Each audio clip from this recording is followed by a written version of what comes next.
Vous déjà demandé quels étaient les rythmes discrets de la vie quotidienne dans un château lointain, ou imaginez un monarque ancien se préparant à affronter un nouveau jour, non pas avec faste, mais avec un soupir secret.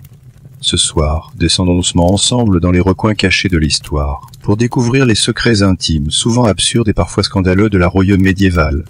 Notre voyage commence, vous trouvez flottant, observateur silencieux, dans les couloirs de pierre froids et humides de l'Angleterre du Jusien siècle. Là sent le feu de bois et les joncs mouillés sur le sol. La lumière des torches vacille, projetant de longues ombres dansantes. Vous êtes à la cour du roi Jean, un homme connu dans l'histoire sous le nom de Jean sans Terre, et familièrement comme le pire convive de l'histoire britannique.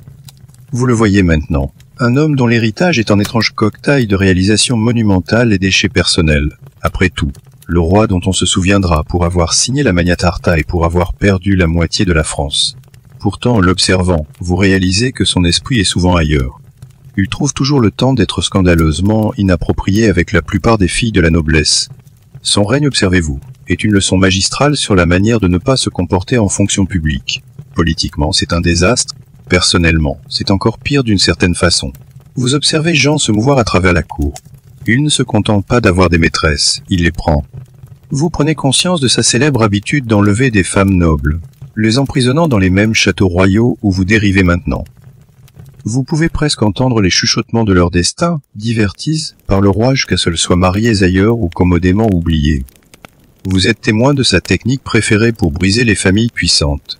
Ce n'est pas la bataille, c'est bien plus intime. Il séduit la femme, allie le mari, puis d'un coup de plume, taxe le pauvre homme au double. Efficace, pensez-vous, avec un triste hochement de tête. Le malaise est palpable, même parmi les scribes médiévaux. Ce sont des gens qui ignorent régulièrement les procès de sorcières et les flagellations. Pourtant vous les voyez tremper leurs plumes dans l'encre pour écrire des choses colcrules. Ils n'étaient pas tempérants avec les femmes. Et elles ne s'abstenaient pas des épouses et des filles. Vous comprenez que l'équivalent médiéval de dire Rizel a rendu la fête de Noël profondément gênante. À un moment donné, vous jetez un coup d'œil aux registres royaux et voyez une liste de 30 maîtresses officielles. Ce n'est pas romantique, réalisez-vous avec un sourire ironique. C'est un problème de personnel. Vous entendez les grognements des nobles. Plusieurs se plient rectement à la cour que je n'abuse de leur hospitalité, une manière polie et très anglaise de dire qu'ils couchaient avec prix le personnel de service, et selon les rumeurs, peut-être la chèvre de la famille. Son comportement est si flagrant qu'il provoque presque une rébellion non pas pour la taxation ou la guerre, mais parce que la moitié des barons craignent de laisser leurs en surveillant lors des visites royales. Vous observez un baron particulièrement prudent refuser une rencontre avec Jean à moins que toute sa maisonnée ne soit d'abord enfermée en sécurité. Voilà, songez-vous, la diplomatie, version du siècle. Et pourtant, à travers tout cela, vous voyez Jean lui-même marchant avec une confiance qui frise l'absurde. À la manière royale, il ne voit jamais de problème. Il se considère sincèrement irrésistible. Vous cherchez des preuves de ce charme, mais n'en trouvez aucune en dehors de ses propres lettres. Vous concluez que lorsque vous êtes roi, la mégalomanie est incluse de série. Alors que votre temps avec lui s'estompe, vous voyez l'héritage qu'il laisse derrière lui un royaume en tumulte, une profonde méfiance envers la couronne, et peut-être plusieurs enfants dont personne ne part à la cour. C'était le genre de roi qui a poussé les gens à inventer la démocratie, juste pour l'éloigner de leur famille. Pas le pire monarque de l'histoire, décidez-vous, mais certainement celui que vous ne laisseriez jamais, au grand jamais, faire du babysitin. Laissez l'air humide anglais s'estomper. Votre voyage continue, traversant la Manche vers la France. La rédifée un peu plus chaude, peut-être imprégnée de l'odeur du vin et de l'ambition. Vous arrivez de Chalacour de Nessirel qui a régné qui de Trosvediation Zonda. Vous le connaîtrez sous le nom de Charles le Fou, et vous verrez bientôt que ce surnom a été mérité, non pas donné à la légère lors d'un banquet arrosé. Au début, vous voyez un jeune roi plein de promesses beaux, l'image même de la royauté. Mais ensuite, les choses tournent mal. Une étrange ombre tombe sur son esprit. Vous l'observez commencer à oublier qu'il est, attaquant parfois ses propres chevaliers dans un accès de confusion. Et puis vient la plus singulière de toutes, le voyez, à un moment donné, absolument convaincu qu'il est fait de verre. Il insiste pour que ses serviteurs l'enveloppent de couvertures épaisses, afin qu'il ne se brise pas en marchant. Ce n'est pas exactement l'image de la force royale, pensez-vous, mais c'est impressionnant par sa pure paranoïa créative. La plupart des rois qui se croient des figurines de verre fragiles essaieraient probablement d'éviter le scandale. Pas Charles. Vous observez avec étonnement comme il parvient à jongler avec une maîtresse royale, son délire paranoïaque et une guerre civile acharnée, le tout en même temps, en véritable maître du multitâche. Sa femme, Isabeau de Bavière, qui souffre depuis longtemps, fait de son mieux pour gérer la cour tandis que Charles fait des choses comme fuir les miroirs et refuser de se baigner ou avoir peur que l'eau ne le dissolve. Au milieu de ce show, vous voyez une femme nommée Odette de Chandivert discrètement installée au palais. Elle est présentée à tout comme le réconfort du roi, ce que vous comprenez rapidement comme un code médiéval pour ne poser pas de questions, souriez et reculez lentement. Odette de son côté semble posséder une patience d'un autre monde. Elle reste avec Charles pendant ses années les plus dérangées. Elle doit avoir la patience d'une sainte, pensez-vous, ou peut-être les droits de propriété d'une rane. Vous l'observez lui brosser doucement les cheveux, écoutez ses divagations de verre et l'aider à enfiler plusieurs couches de vêtements rembourrés afin puisse s'asseoir en toute sécurité. Rien n'évoque la passion comme le fait d'attacher votre amant royal dans une combinaison de coussins. Mais les excentricités de Charles ne se limitent pas à ses appartements privés. Vous êtes là pour les divertissements de la cour, où les choses tournent souvent très mal. Vous êtes témoin de l'infâme événement connu sous le nom de bal des Ardents. Le roi et ses amis, déguisés en hommes sauvages au tuage dans des traits inflammables faits de lin et de pois, dansent avec des torches. Naturellement, quelqu'un laisse tomber une flamme. En un éclair d'horreur, plusieurs d'entre eux brûlent en vif. Charles survit, mais sa dignité, elle ne survit pas. Et pourtant, malgré tout, vous apprenez que Charles a engendré 12 enfants, plusieurs au cours de ce qui devait être des épisodes de lucidité apparente ou du moins suffisamment de lucidité. Les chroniques royales ne précisent pas s'ils se souvenaient de leur nom. Mais vous ne pouvez que supposer que nommer un enfant d'été fait de verre. Vous voyez Charles vint mener la France à la ruine. Mais plus impressionnant encore, vous le voyez réussir à combiner maladie mentale, scandale royal et pyrotechnie médiévale en un seul ensemble tragicomique. Et d'une manière ou d'une autre, malgré tout, on le laisse toujours porter une couronne. Votre voyage vous mène maintenant vers le sud, dans les terres ensoleillées de Chastille. Vous arrivez à la cour d'un roi connu sous 2 noms très différents chez Pierre le Cruel et Pedro le Justicier. Tout dépend, apprenez-vous, si vous étiez latte de plancher à cause de lui. Il a régné de tout cas son ancien quintientionna et son idée du romantisme était un curieux mélange de charme royal, de jalousie obsessive et de meurtre occasionnel politiquement inopportun. Sa vie amoureuse précoce n'était pas exactement shakespearienne. Vous le voyez tomber amoureux d'une noble nommée Marza de Padilla, qu'il a peut-être épousée en secret. Le secret est la clé, principalement parce qu'il est également marié à autre femme pour des alliances politiques, ce qui rendait les choses légèrement gênantes. Vous êtes là pour son mariage avec l'une de ces femmes, Blanche de Bourbon, une noble française, et vous êtes là 3 jours plus tard quand il la fait enfermer dans un château. Elle passera le reste de sa vie emprisonnée, tout cela parce que Pierre a décidé que Maria avait de plus beaux cheveux, ou peut-être qu'il n'aimait tout simplement pas l'accent de Blanche. Quoi qu'il en soit, vous en êtes témoin comme d'une forme de ghosting incroyablement agressive. Maria, elle devient son obsession de toute une vie. Même lorsqu'il épouse d'autres femmes, elle reste sa favorite. Vous voyez sa profonde douleur lorsqu'elle meurt, il aurait pleuré pendant des jours. Et puis, dans un geste qui déconcerte toute la cour, il ordonne qu'elle soit déclarée sa femme légale rétroactivement, juste pour embrouiller tout le monde et pour justifier le fait qu'elle avait déjà donné naissance à 4 de ses enfants. Mais les passions de Pierre ne s'arrêtent pas aux annulations inopinées et aux enlèvements royaux. Vous apprenez qu'il était connu pour tomber amoureux violemment, ce qui n'est pas poétique, c'est juste dangereux. Vous entendez les murmures à propos de l'une de ses maîtresses, Dosa Juana de Castro, qui a tenté de le quitter. Elle a été retrouvée en morceaux plus tard. Il en était de même pour plusieurs de ses ennemis politiques, ses cousins, qui occasionnellement des personnes croisaient son regard au mauvais moment. Vous observez de loin Pierre se prélassant sur son balcon avec une maîtresse, observant avec désinvolture les exécutions en contrebas. Ce n'est pas un sociopathe charmant, concluez-vous. C'est un méchant de série télévisée avec un mauvais contrôle des impulsions. Même avec tout ce drame, la cour castillane n'est jamais ennuyeuse. Les commérages circulent plus vite que le vin, et les relations de Pierre brouillent constamment la frontière entre passion et vendetta. Son idée d'un geste romanclu, des mariages surprises, des divorces surprises et un coup de couteau surprise occasionnel. Finalement, vous êtes témoin de sa fin, tué par son propre demi-frère dans ce que l'on pourrait décrire comme un acte plutôt symbolique de thérapie familiale. Mais sa réputation comme l'un des romantiques les plus agressivement non romantiques d'Europe perdure. Si l'amour est un champ de bataille, Pierre, décidez-vous, était celui qui apportait l'équipement de siège. Vous revenez en Angleterre, arrivant au début du XIe siècle. Vous êtes maintenant sous le règne d'Édouard G, qui a régné de 357 à 337. On se souvient de lui principalement pour 2 choses, ses faites face d'Écosse et à Bannockburn, et l'affection bien plus grande qu'il portait à ses favoris masculins que sa propre reine. L'une de ces choses était considérée comme une trahison, l'autre comme une conversation de dîner controversée. Votre attention est immédiatement attirée. Le compagnon d'enfance des Douars, amant présumé icône de la mode à plein temps. Pia n'est pas seulement proche des Douars, vous le voyez élevé à des postes d'influence ridicules. On lui offre des domaines, des titres et des bijoux qui franchement ne vont avec aucune de ses tenues. Lors du couronnement des Douars, vous observez Piers arriver portant plus d'éclat que les insignes royaux eux-mêmes, éclipsant complètement la reine. C'est un geste audacieux lorsque votre survie dépend du fait que les nobles ne vous détestent pas, et ils le détestaient. L'épouse des Douars, Isabelle de France, est naturellement furieuse. Vous la voyez une reine venue avec des attentes politiques et une dot généreuse, d'aucune n'inclut de partager le trône avec le meilleur ami, petit ami possible Mahar, cependant. Reste complètement dévoué. Lorsque les nobles exigent que Pierre soit exilé, vous voyez Édouard bouder, le renvoyer, puis le ramener aussitôt comme une rupture d'adolescent mais avec des cheveux des arbalètes. Finalement, les barons ont assez. Capture et exécute Pierre. Vous êtes témoin de la dévastation des Douars, une véritable crise royale, avec des vêtements de dehors publics, tout le mélodrame médiéval. Son chagrin cependant ne conduit pas à l'introspection. Il fait juste de la place pour un nouveau favori Udespenser le jeune. Huche fait passer pied pour une autre bas de page subtile. Il n'est pas seulement le conseiller des Douars, vous l'observez devenir, à toutes fins utiles, le second roi. Terre, titre, comté entier tue les obtient tous. Le reste de la noblesse ne fait que s'énerver.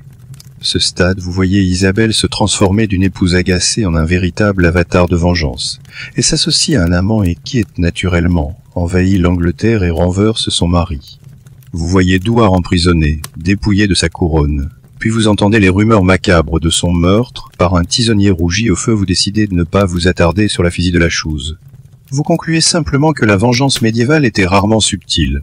Le règne des Douars était moins une question de gouvernance que de drame personnel si intense qu'il pourrait être sa propre émission de télé-réalité.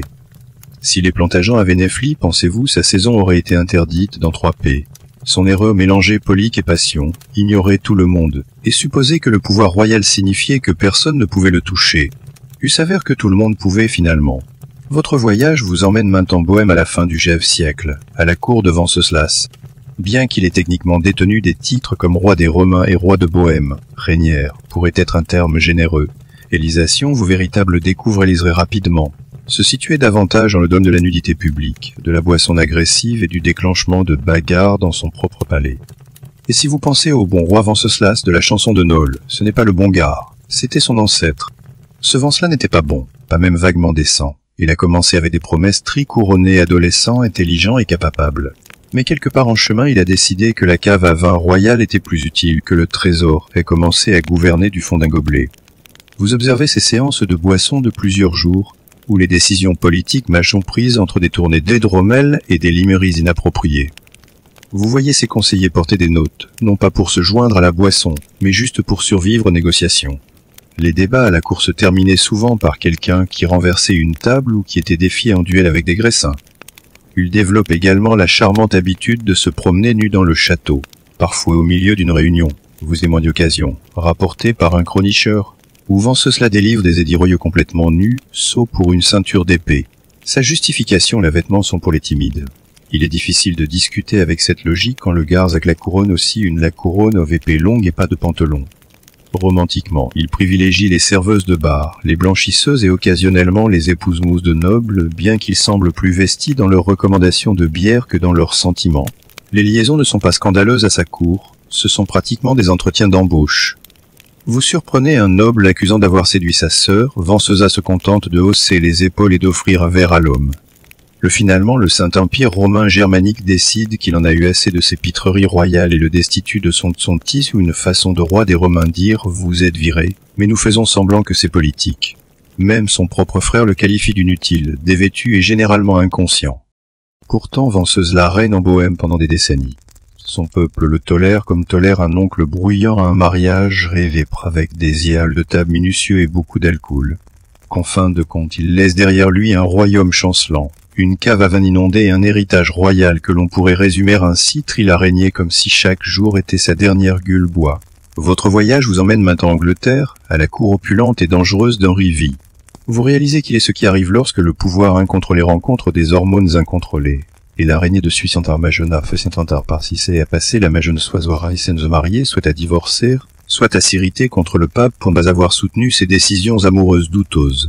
Vous avez entendu la conte divorcé, décapité, mort, divorcé, décapité, survécu. Mais vous êtes sur le point de voir que cela ne fleurait la fait que surface de la comédie romantique royale d'Henri, devenue une série d'horreurs. Vous commencez avec Catherine d'Aragon, épouse numéro 1. Après 20 ans de mariage, vous voyez Harry décider que Dieu est en colère contre lui pour ne pas avoir d'héritier mâle. La seule solution n'est pas l'introspection, c'est l'annulation, l'excommunication et la création d'une toute nouvelle église. Il invente l'anglicanisme juste pour pouvoir fréter quelqu'un d'autre. Ce n'est pas de la dévotion, pensez-vous, c'est de la mesquinerie avec une cathédrale. Puis vient Anne Boleyn, épouse numéro 2. Vous voyez les lettres d'amour qu'il lui a écrites pleines de passion, d'obsession et de très mauvaise poésie. Et lui donne une fille, Elisabeth, qui deviendra l'une des grandes monarques d'Angleterre, mais pas de fil. Cela conduit à son arrestation pour adultère sorcellerie, et peut-être d'avoir regardé le roi de travers à la cour, elle décapitée.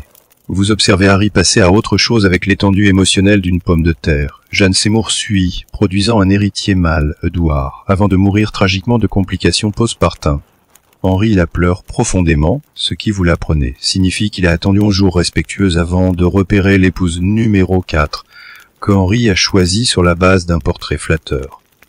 Lorsqu'il la rencontre en personne, il déclare qu'elle ressemble à une jument des Flandreuses. Ce mariage dure 6 mois et se termine par s'appeler un divorce sans faute et une critique poliment rédigée. Catherine Howard, épouse numéro 5, est beaucoup plus jeune et considérablement moins discrète. Elle est exécutée pour adultère, bien qu'honnêtement, il soit difficile de la blâmer. Être marié à Henri à ce stade signifiait faire face à la goutte, à la paranoïa et à un homme qui pouvait à peine marcher mais insistait toujours dans l'eau fin. Vous voyez Catherine Parr, épouse numéro 6, qui le survit sagement en étant cultivée, patiente et excellente pour esquiver les accusations. Au moment où Henri meurt, il a ruiné l'Angleterre, mangé la moitié de son bétail et transformé la cour royale en un feuilleton de Lupuleiton. Henri Vier a aimé fort, régné plus fort, et a laissé une traînée de drames si légendaires qu'ils sont encore transformés en comédie musicale. Vous traversez de nouveau la Manche pour la France de la Renaissance, à la cour de Françoiset, régissant de son nation en incarnation de ses mêleurs de son époque, l'éculvé, charmant, sophistiqué, et absolument incapable de garder son pantalon boutonné, ou son crédit. Vous voyez qu'il est un grand mécène des arts. Il invite Léonard de Vinci en France, construit de magnifiques palais et contribue à faire une puissance culturelle. Mais pendant que les peintres peignent, les poètes poétisent. François s'occupe de séduire tout ce qui impose un titre. Sa cour est célèbre pour son opulence, mais vous réalisez vite qu'elle est aussi une sorte d'application de rencontres financée par l'État. Il emploie des gentilles femmes de chambre, un terme qui devrait désigner des dames d'honneur, mais qui signifie en réalité liste restreinte de candidats romantiques. Des alliances politiques entières sont déraillées, parce que Françoise a accidentellement couché avec la femme d'un ambassadeur. Et ce n'est pas un adultère discret et subtil. Françoise est bruyant à ce sujet. Vous l'entendez déclarer aux dignitaires étrangers que les rois de France sont censés être d'excellents amants, une déclaration qui semble noble jusqu'à ce que vous réalisiez qu'elle vient d'un homme qui traite les traités et les maîtresses avec le même niveau d'engagement, c'est-à-dire temporaire. Vous observez sa liaison la plus célèbre avec Françoise de Foix, une noble qui devient sa maîtresse officielle. Elle est spirituelle, éduquée et probablement la seule femme qui peut le railler en public et survivre. Finalement, bien sûr, elle est remplacée, suivie par Anne de Pisseleu-d'Ailly, une femme dont le nom sonne comme une blague médiévale et dont l'influence politique n'est égalée que par sa capacité à durer plus longtemps que la concurrence. Même ses ennemis ne peuvent s'empêcher de le remarquer. Vous entendez que l'empereur du Saint-Empire romain germanique Charles Q un jour décrit François comme plus dans la chambre que sur le champ de bataille. Il le voulait comme une insulte. Vous êtes presque sûr que François l'a pris comme un compliment. Et d'une manière ou d'une autre, au milieu tous les liaisons, banquets et flirs diplomatiques, François parvient toujours à régner efficacement, bien que ses guerres soient coûteuses et ses goûts en matière de femmes encore plus. L'homme est pour le moins enthousiaste. Son règne est un tourbillon de soie, de scandales et de parfums d'occasion. Françoiset n'était pas seulement un roi, il était la responsabilité historique la plus séductrice de la France. Et honnêtement, vous avez l'impression qu'il n'aurait pas voulu qu'il en soit autrement. Votre voyage continue, et vous vous retrouvez de nouveau en sa style. Vous êtes à la cour d'Alphonse Chiche, qui a régné de 30 à 1870. Vous apprenez rapidement qu'il est un passe-temps majeur en plus de ignorer sa femme de la manière régnière la plus publique et extravagante possible. Sa pauvre femme, stratégiquement choisie pour des raisons politiques, est Maria de Portugal noble, bien connectée, et malheureusement pas l'honneur de Guzman, la femme à qui Alphonse se soucie vraiment. L'honneur est une noble castillane dotée d'un esprit vif, de 11 enfants et d'une influence suffisante pour diriger pratiquement la cour elle-même. Et contrairement à Maria, elle n'a pas besoin d'une couronne pour se sentir importante, elle a juste besoin de l'obsession complète et éhontée d'Alphonse. La plupart des rois ont des maîtresses, mais vous observez Alphonse transformer la sienne en reine de l'ombre. Il lui construit des palais, lui donne des terres et l'emmène partout. Quand vous voyez la reine Maria assise seule lors des événements royaux comme un centre de table indésirable, tandis qu'Alphonse lance des regards à l'autre bout de la salle à sa maîtresse, qui n'essaie même pas d'être discrète. Pour aggraver les choses, Léonore n'est pas seulement une maîtresse, elle est politiquement active, négociant des traités, exigeant le respect et produisant des héritiers comme si c'était son travail à temps plein, ce qui, il faut l'admettre, l'est en quelque sorte. Alphonse refuse même de prétendre que Maria compte. En fait, il ne passe du temps avec elle qu'une seule fois, et c'est purement pour des raisons diplomatiques. Après cela, il se retire dans le domaine de l'honneur comme un homme allergique aux obligations conjugales. Cela ne plaît pas au père de Maria, qui est le roi du Portugal. À un moment donné, les relations internationales sont si tendues à cause de la situation qu'une guerre éclate presque. Vous imaginez que vos beaux-parents soient si en colère contre votre maîtresse qu'ils envisagent des représailles militaires. Mais Alphonse s'en moque. Il continue de parader l'honneur à la cour comme un trophée royal et l'aurait probablement, si la Toire ne l'avait pas 360. C'est exact, il a fallu une véritable peste pour mettre fin à sa liaison. Après la mort d'Alphonse, vous voyez la reine Maria enfin avoir son moment. Elle fait emprisonner et exécuter l'honneur dans un geste que les historiens qualifient de vengeur, et que vous pourriez qualifier d'extrêmement juste. Le règne d'Alphonse peut être rappelé pour des victoires militaires, mais son véritable héritage, concluez-vous, a été d'être loin les plus ouvertement dominés de l'histoire médiévale. Vous vous retrouvez maintenant à la cour de Philippe F de France, également connu sous le nom de Philippe le Bel. Il a régné de 1725 à car son surnom, vous le découvrez bientôt, venait de sa beauté, qui n'était malheureusement pas égalée par sa bonne conduite. D'apparence, Philippe est pieux, sérieux et entièrement dévoué à la réforme morale. Intérieurement, vous le voyez diriger son royaume comme une émission de télé-réalité très tendue, avec très endu, procès secret et une bonne dose de double standard, surtout dans le domaine de la chambre. Vous êtes témoin de son scandale le plus infâme et l'affaire de la tour de Nesle, un scandale sexuel médiéval si sordide qu'il aurait pu écrit par une série moderne. Tout commence lorsque la fille de Philippe, Isabelle est la même qui renverserait plus tard Édouard II d'Angleterre et remarque que ses belles-sœurs sont un peu trop amicales avec certains chevaliers. Suspicieux Friedli, comme des échanges de cadeaux assortis et des rendez-vous secrets dans la tour. Isabelle rapporte l'information à Philippe, qui lance une royale avec la subtilité d'un coup de marteau. Deux des princesses, mariées au fils de Philippe, sont reconnues coupables d'adultère. Vous regardez avec horreur alors qu'elles sont publiquement emprisonnées pendant des années, leurs têtes rasées, leurs titres révoqués et leur réputation complètement anéantie. Les deux chevaliers impliqués sont torturés, écorchés et exécutés sur la place publique, car rien ne dit leadership moral, comme le fait de transformer une affaire en un film de horreur médiévale. Maintenant, c'est là que les choses deviennent intéressantes. Pendant que Philippe inflige ses punitions brutales, vous entendez des rumeurs selon lesquelles il entretient lui-même quelques maîtresses cachées dans des chambres privées du Louvre, rien de moins. Certains murmurent qu'il maintient un groupe secret de jeunes femmes disponibles pour divertir les dignitaires en visite pour la diplomatie, bien sûr, mais contrairement à ces belles filles, personne ne remet jamais en question les affaires privées du roi. Vous réalisez que lorsque vous êtes celui qui écrit les règles, il est étonnant de voir comment le péché devient une stratégie. Philippe a également un talent particulier pour utiliser la religion quand cela l'arrange. Vous le voyez s'en prendre aux Templiers pour hérésie supposée, mais vous savez, comme tout le monde, qu'il s'agit en réalité de leur argent. S'il équivalent médiéval d'arrêter votre banquier et d'appeler cela la justice divine, alors oui, Philippe peut ressembler à un modèle de piété et d'honneur. Mais derrière cette mâchoire sculptée et ce regard royal se cache un homme profondément attaché à l'hypocrisie, et ayant une connaissance pratique de toutes les portes secrètes du château. Votre voyage prend une tournure grandiose en entrant dans les vastes domaines de Sigismond de Luxembourg. Il est le roi de Hongrie le des Romains, et finalement, l'empereur du Saint-Empire romain germanique. Vous réalisez rapidement que c'est le genre d'homme qui collectionne les couronnes comme d'autres collectionnent les calices, qu'il collectionne aussi avec enthousiasme. Vous le remarquez, régnant de la fin du Gève au milieu du XIIe siècle, Sigismond est intelligent, multilingue et politiquement astucieux.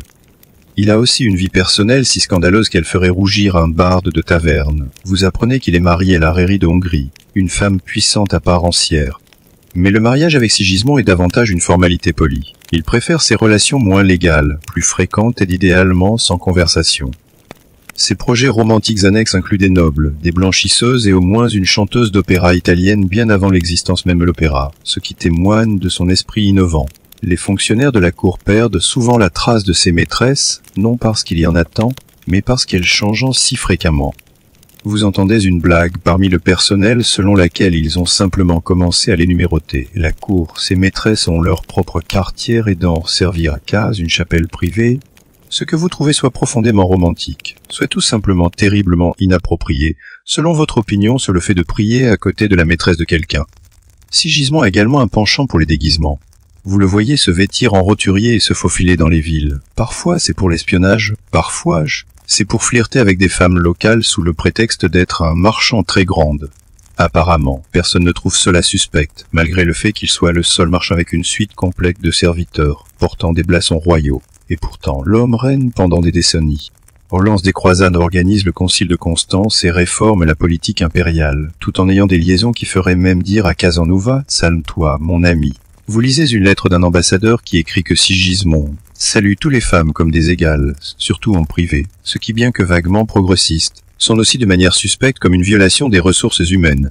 Mais malgré ses activités extra-conjugales, Sigismond reste immensément populaire, principalement parce qu'il parvient à paraître royal en public, tout en menant discrètement la vie amoureuse la plus chotique d'Europe. Il n'était pas seulement un empereur, il est une renaissance à lui tout seul, à la fois stratège, homme d'état et scandale ou d'unière, et d'une me voyez toujours s'en sortir.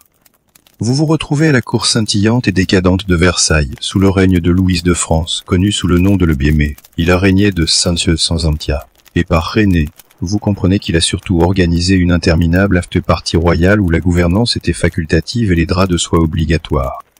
Il avait commencé de manière prometteuse jeune, beau et destiné à poursuivre l'héritage de son arrière-grand-père Louis V. Mais quelque part autour de la vingtaine. Vous voyez Louis décider que la politique nationale peut attendre, car il a une longue liste de dames d'honneur à courtiser. Vous découvrez le parc aux Cerfs, une petite maison tranquille près du palais du Utilis, pour ce des jeunes filles sont recrutées, généralement pauvres mais jolies, amenées discrètement et renouvelées comme des produits de saison. Il y a tellement de maîtresses, imaginez-vous que les gardes du Padois rêvent d'avoir un système de fiches. Sa maîtresse la plus célèbre, Madame de Pompadour, n'est pas seulement un joli visage, vous la voyez gérer la France en coulisses. Mais quand elle perd tout intérêt pour l'aspect physique de leur relation, où il dit simplement « Tlui, si bien » et construit un deuxième hareng à la place. La logique éclairait garder Pompadour pour son intelligence et son esprit, et garder le parc aux Cerfs pour tout le reste. C'est un show très organisé. Chaque fille reçoit des cadeaux, des titres et dans certains cas, un logement discret une fois leur contrat expiré. Si le programme de Zostacieux plus étrangement efficace de France, et la reine Marie Leziska, elle est là quelque part, principalement ignorée. Une fois qu'elle cesse d'avoir des enfants, Louis la traite comme un meuble ancien luxueux trop cher pour être jeté mais plus pertinente pour la pièce. Le scandale à la cour est si normalisé que les nobles ne demandent pas si le roi a eu maîtresse, ils demandent combien cette semaine. Vous voyez les ambassadeurs étrangers bavarder dans leurs lettres sur le taux de roulement à Versailles. Ce n'est pas une monarchie vous, c'est un bordel avec de meilleurs uniformes. Ironiquement, Louis semble sincèrement croire qu'il est un bon souverain, entre les bals somptueux, les grossesses discrètes et les silences avec sa femme. Son règne, bien que non catastrophique, donne le ton à son petit-fils, Louis Jvie, qui perdra plus tard la tête, peut-être parce que papy a passé trop de temps à penser avec la mauvaise couronne. En fin de compte, Louise V laisse derrière lui une France endettée, une cour désabusée et une réputation royale qui pourrait être résumée ainsi à Édesté des comptables. Votre voyage vous mène au Danemark, à l'étrange cour de Christian V.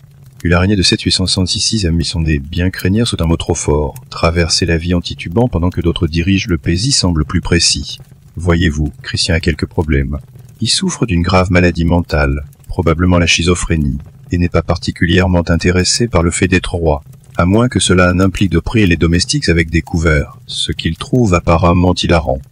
Cela fait de lui plus une mascotte royale qu'un monarque. Christian a une femme, Caroline Mathilde de Grande-Bretagne, une jeune femme sans sensée qui s'attendait à un mariage relativement normal. C'est qu'elle obtient. C'est un mari qui préfère se masturber en public, parler à sa main et disparaître pendant les démarches d'État des chevauches imaginaires dans les couloirs du palais. Vous ne savez pas ce qui a cédé en premier eu sa patience ou sa prise sur la réalité. Un nouveau personnage entre en scène, Johann Friedrich Struensee, le médecin du roi. Il est intelligent, ambitieux et très intéressé par le pouvoir. Struensee devient rapidement le véritable dirigeant du Danemark et, de manière quelque peu gênante, l'amant de la reine. Oui, vous observez Caroline Mathilde se lancer dans véritable mélodrame et entamer une liaison avec le médecin de son mari. Et le roi ne remarque pas ou ne s'en soucie pas. Struensee rédige les lois, signe les édits et occupe Christian avec des spectacles de marionnettes, des jeux payés de doux encouragements à éviter les objets tranchants. C'est peut-être le seul triangle amoureux de l'histoire où l'un des coins fredonne vaguement en arrière-plan. Caroline et Struensee ont même un enfant ensemble, peut-être. Il est le roi sur le papier, mais certainement pas dans la pratique. Pendant un certain temps, les deux dirigeant le Danemark comme un laboratoire d'idées précises et légèrement scandaleux. Mais les cours royales sont rarement des lieux calmes. Finalement, la belle-mère jalouse de Christian apprend la liaison et monte un coup d'état. Struensee est arrêté, torturé et exécuté de manière assez dramatique, tandis que Caroline est voyée en exil, sa réputation en lambeaux. Quant à Christian, il redevient une responsabilité doucement supervisée, passant le reste de son règne dans une sorte de silence ouaté. Son règne moins rappelé pour réalisation que pour ses absurdités. Un roi qui ne régnait sur rien, une reine qui faisait de son mieux, et un médecin qui en faisait un peu. L'histoire appelle cela une crise constitutionnelle. Vous appelez cela l'histoire d'amour la plus étrange d'Europe. Vous retournez d'Angleterre une dernière fois, à la cour de la Restauration de Charles. Il régnait de 1806 à 1806, avait venu une démission claire et ramener le plaisir, de préférence avec autant de maîtresses que possible. Spoilé et mission accomplie. Après avoir survécu à une guerre civile, s'être caché dans des chaînes et avoir vécu dans la pauvreté continentale, Charles revient en Angleterre en tant que roi et décide rapidement que la nation a d'un peu moins de puritanisme et d'un peu plus de bal maçon facultatif. Le Parlement accepte à contre-cure. Surnommé le monarque joyeux, Charles a des dizaines de maîtresses officielles, et ce ne sont là que celles que l'on connaît. Sa flamme la plus célèbre, Nelwyn, une actrice à la langue acérée que vous entendez se qualifier elle-même de putain protestante, juste pour se différencier de toutes les autres maîtresses. Il faut admettre que c'est une image de marque emblématique. Puis il y a Barbara Palmer, la comtesse de Castleman, qui est moins une maîtresse qu'une figure incontournable du palais. Elle est ouvertement logée dans l'IO et a plusieurs enfants de Charles, qui reçoivent tous des titres et des terres, car le népotisme est plus amusant quand il est flirteur. Charles ne prétend même pas être discret. Il emmène ses maîtresses aux événements de la cour, leur verse des pensions gouvernementales et fait même construire un couloir à 8 toiles afin qu'elles puissent atteindre sa chambre sans déranger les efficacités. Tel est ton nom, Charles. Sa femme, la reine Catherine de Bragance, qui endure tout cela, le supporte avec une dignité silencieuse et peut-être une fiole. Elle n'a pas d'enfant, Charles remarquèrent, elle n'a pas pu avoir d'enfant, mais elle ne m'a jamais causé de problème, ce qui est à la fois un compliment et un énorme drapeau rouge. Charles engendre au moins 14 enfants illégitimes et reconnaît la plupart d'entre eux, leur donnant des titres nobles et organisant des versets. Pendant ce temps, la lignée légitime reste sans enfants, comme si le karma avait le sang de l'humour. Malgré les scandales, Charles est populaire, il rouvre les théâtres, légalise le plaisir et restaure la monarchie avec panache, perruque plus et délinaire que ses actrices. Le peuple lui pardonne tout, principalement parce qu'il fait ressembler la monarchie à une fête. Quand il meurt, vous êtes là pour entendre ces derniers mots, que la pauvre Nelly ne meure pas de faim, pas Dieu bénisse l'Angleterre. Passe dite à mon frère de régner sagement, juste, nourrissez la maîtresse. Et cela, pensez-vous, résume parfaitement Charles Z, un roi qui gouvernait comme s'il a de la finale de la saison du bachelier royal. Vos voyages vous mènent maintenant en Suède, au règne bref mais chaotique de Rijvé de Visinsansanjindie. C'est assez long pour laisser derrière lui un héritage de paranosa, de poésie et de choux amoureuses absolument catastrophiques. Vous le voyez au début tigrant beau, aimant l'astronomie et les arts. Le genre de roi qui pourrait vous écrire un sonnet d'amour et ensuite expliquer les orbites planées ordinaires. Il est également obsédé par l'astrologie. Alors il prend rarement des décisions sans consulter les étoiles d'abord. Malheureusement, les étoiles ne lui disant jamais de se calmer. Harry a un faible pour les femmes nobles, mais pas de manière subtile. Il demande en mariage la reine Élisabeth d'Angleterre à plusieurs reprises et elle refuse apprise poliment puis fermement, puis avec un silence complet. Harry ne comprend pas l'allusion et envoie même des portraits de lui-même en cadeau, ce que vous reconnaissez comme l'équivalent du XVIe siècle glissé dans les messages privés de quelqu'un avec un selfie torse nu et un contrat de mariage. Après que l'Isabelle l'ait ignoré, il vise plus bas en rang, mais pas en enthousiasme. Il tombe amoureux de Karen Mesdoté, une roturière et la fille d'un geôlier. Cela scandalise la noblesse, ce qui ne fait qu'inciter Eric à s'enfoncer davantage, l'épouse, la couronne reine, puis passe l'année suivante à faire des crises de nerfs, à emprisonner des nobles et à poignarder des gens qu'il pense la regarder de travers. Vous êtes témoin de son moment le plus infâme, les meurtres de Sture, un dîner décontracté qui se termine avec levant personnellement un noble avec un couteau en criant des choses qui font douter ses courtisans, s'il lui a finalement brisé le cerveau. Ces stades, vous le voyez entendre des voix, se cacher d'ennemis invisibles, et occasionnellement se déguiser pour espionner son propre conseil. La noblesse organise une intervention, ce qui en termes royaux signifie qu'il l'enferme dans un château, et remette la couronne à son frère. Éric passe le reste de sa vie emprisonné, écrivant des poèmes d'amour bizarres à Carin, fulminant occasionnellement contre des conspirations, et regrettant probablement d'avoir poignardé ce garce en plein dîner. Vous avez l'impression que la Suède a tiré quelques leçons du règne Rik, toujours vérifier les couteaux cachés de vos invités, éviter leurs propres horoscopes, et être, juste peut-être, ne pas couronner l'homme qui insiste sur le fait que la lune murmure des trahisons. Pour votre dernière destination, vous voyagez dans la nappe du siècle, gouverné par Ferdinand d'Air. Il apporte avec lui un rare mélange de charme, de brutalité et un passe-temps qui ferait annuler la plupart des Inaires. En surface, Ferdinand est un souverain cultivé et efficace. Il stabilise son royaume, équilibre le budget et écrase les rébellions avec une rapidité impressionnante. Mais son style de la déchire penche fortement vers le dictateur amical avec une touche de guerre psychologique. Vous apprenez son approche unique des ennemis. La plupart des rois exilent les traîtres, certains les emprisonnent. Ferdinand préfère les empailler. Oui, la taxidermie humaine. Après avoir exécuté les nobles rebelles, il les fait embaumer et les expose dans un musée privé sous château. On l'appelle la Chambre Noire, et vous observez avec une fascination morbide alors qu'il organise des visites guidées pour les dignitaires étrangères et même les traîtres potentiels. Rien ne dit comportez-vous bien, comme le fait de montrer à quelqu'un votre collection d'erreurs politiques préservées. Il aurait aimé décrire chaque cadavre par son crime et son expression. Certains sont posés en plein cri, d'autres ont des plaques. Vous voyez un invité s'évanouir. Ferdinand trouve cela hilarant. Si TripAdvisor avait existé, les critiques se demandaient des rangeoils. Profondérait pas sans un sédatif. Quand il ne gère pas la galerie la plus effrayante d'Europe, Ferdinand a une réputation romantique tout aussi douteuse. Il engendre de nombreux enfants officiels et sa reine qu'une dame parmi tant d'autres. Vous soupçonnez considère le mariage davantage comme une suggestion qu'une règle. Les banquets royaux doublent parfois de concours de flir.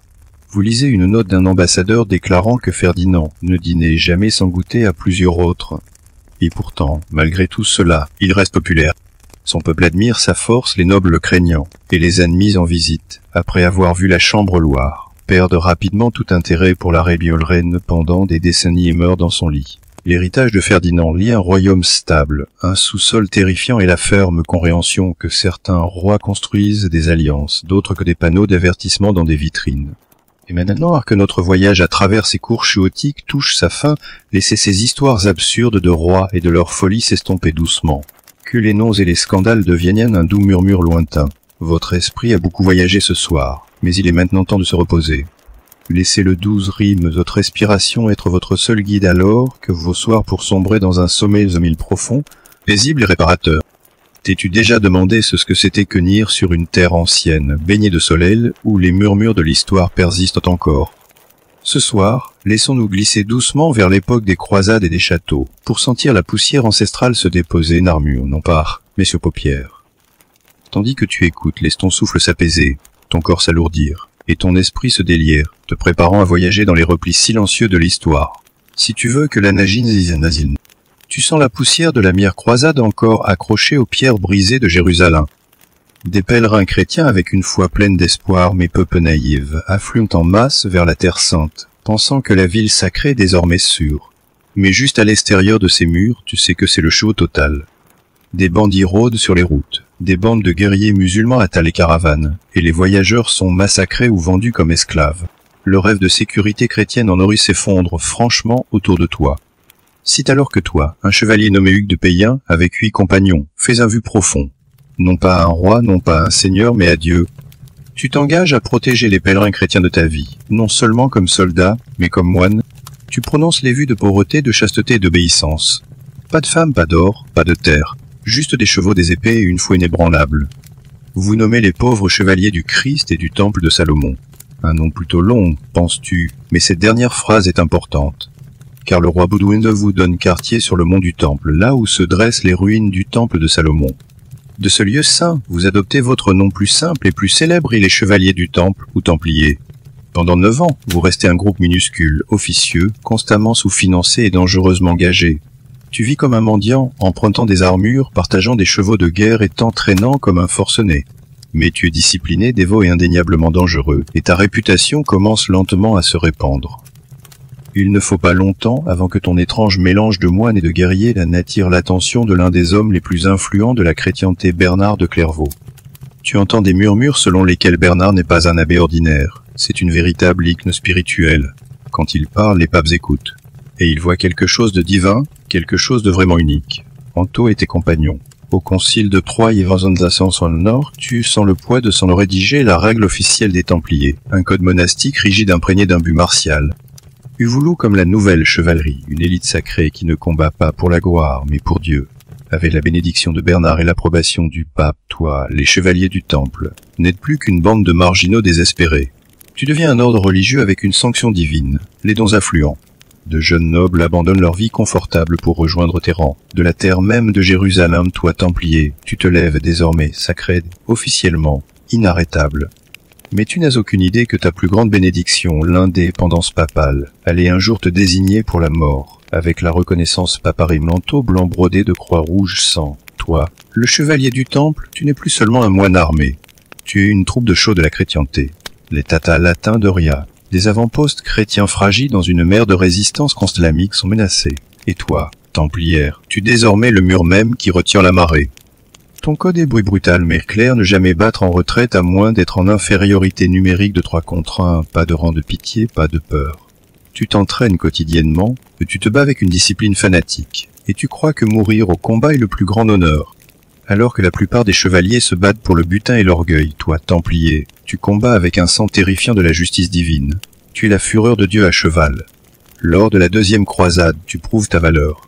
Tandis que des seigneurs désorganisés se disputent et échouent à prendre d'amas, toi, Templier, tu maintiens et telles les lignes ennemies. Lors des escarmouches et des batailles ouvertes, tes charges deviennent légendaires. Ce n'est pas seulement ton habileté, c'est ta réputation. Tu entends les commandants musulmans commencer à t'identifier en premier au combat ces diables en manteau blanc avec la croix rouge. Tu ne fais pas que combattre, tu fortifies. Travers la Terre Sainte, toi Templier, tu construis une toile de fer de château et d'avant-poste, comme Saft, Tortoise et la puissante forteresse de Bagra. Ce ne sont pas des propriétés ornementales, tu le comprends. Les châteaux templiers sont des forteresses militarisées avec des murs épais, des portes piégées et des systèmes d'eau conçus pour résister à des sièges d'1 an. Quand les armées fuient, toi, Templier, tu restes derrière pour gagner du temps ou mourir. Mais ton allégeance n'est pas au roi, ni aux empereurs, seulement au pape. Et cela fait de toi une race rare, que les souverains admirent et craignant. Un roi ne peut pas te commander. Un baron ne peut pas te corrompre. Seul le grand maître choisi parmi vous peut donner l'ordre de combattre ou de se retirer. Tu es souverain en esprit même si tu saignes pour la croix. Et tu ne recrutes pas seulement des soldats, tu baptises un mide. Tes cérémonies sont tes rites austères, ta discipline absolue. Pour beaucoup, tu sains, pour d'autres, tu es un présage.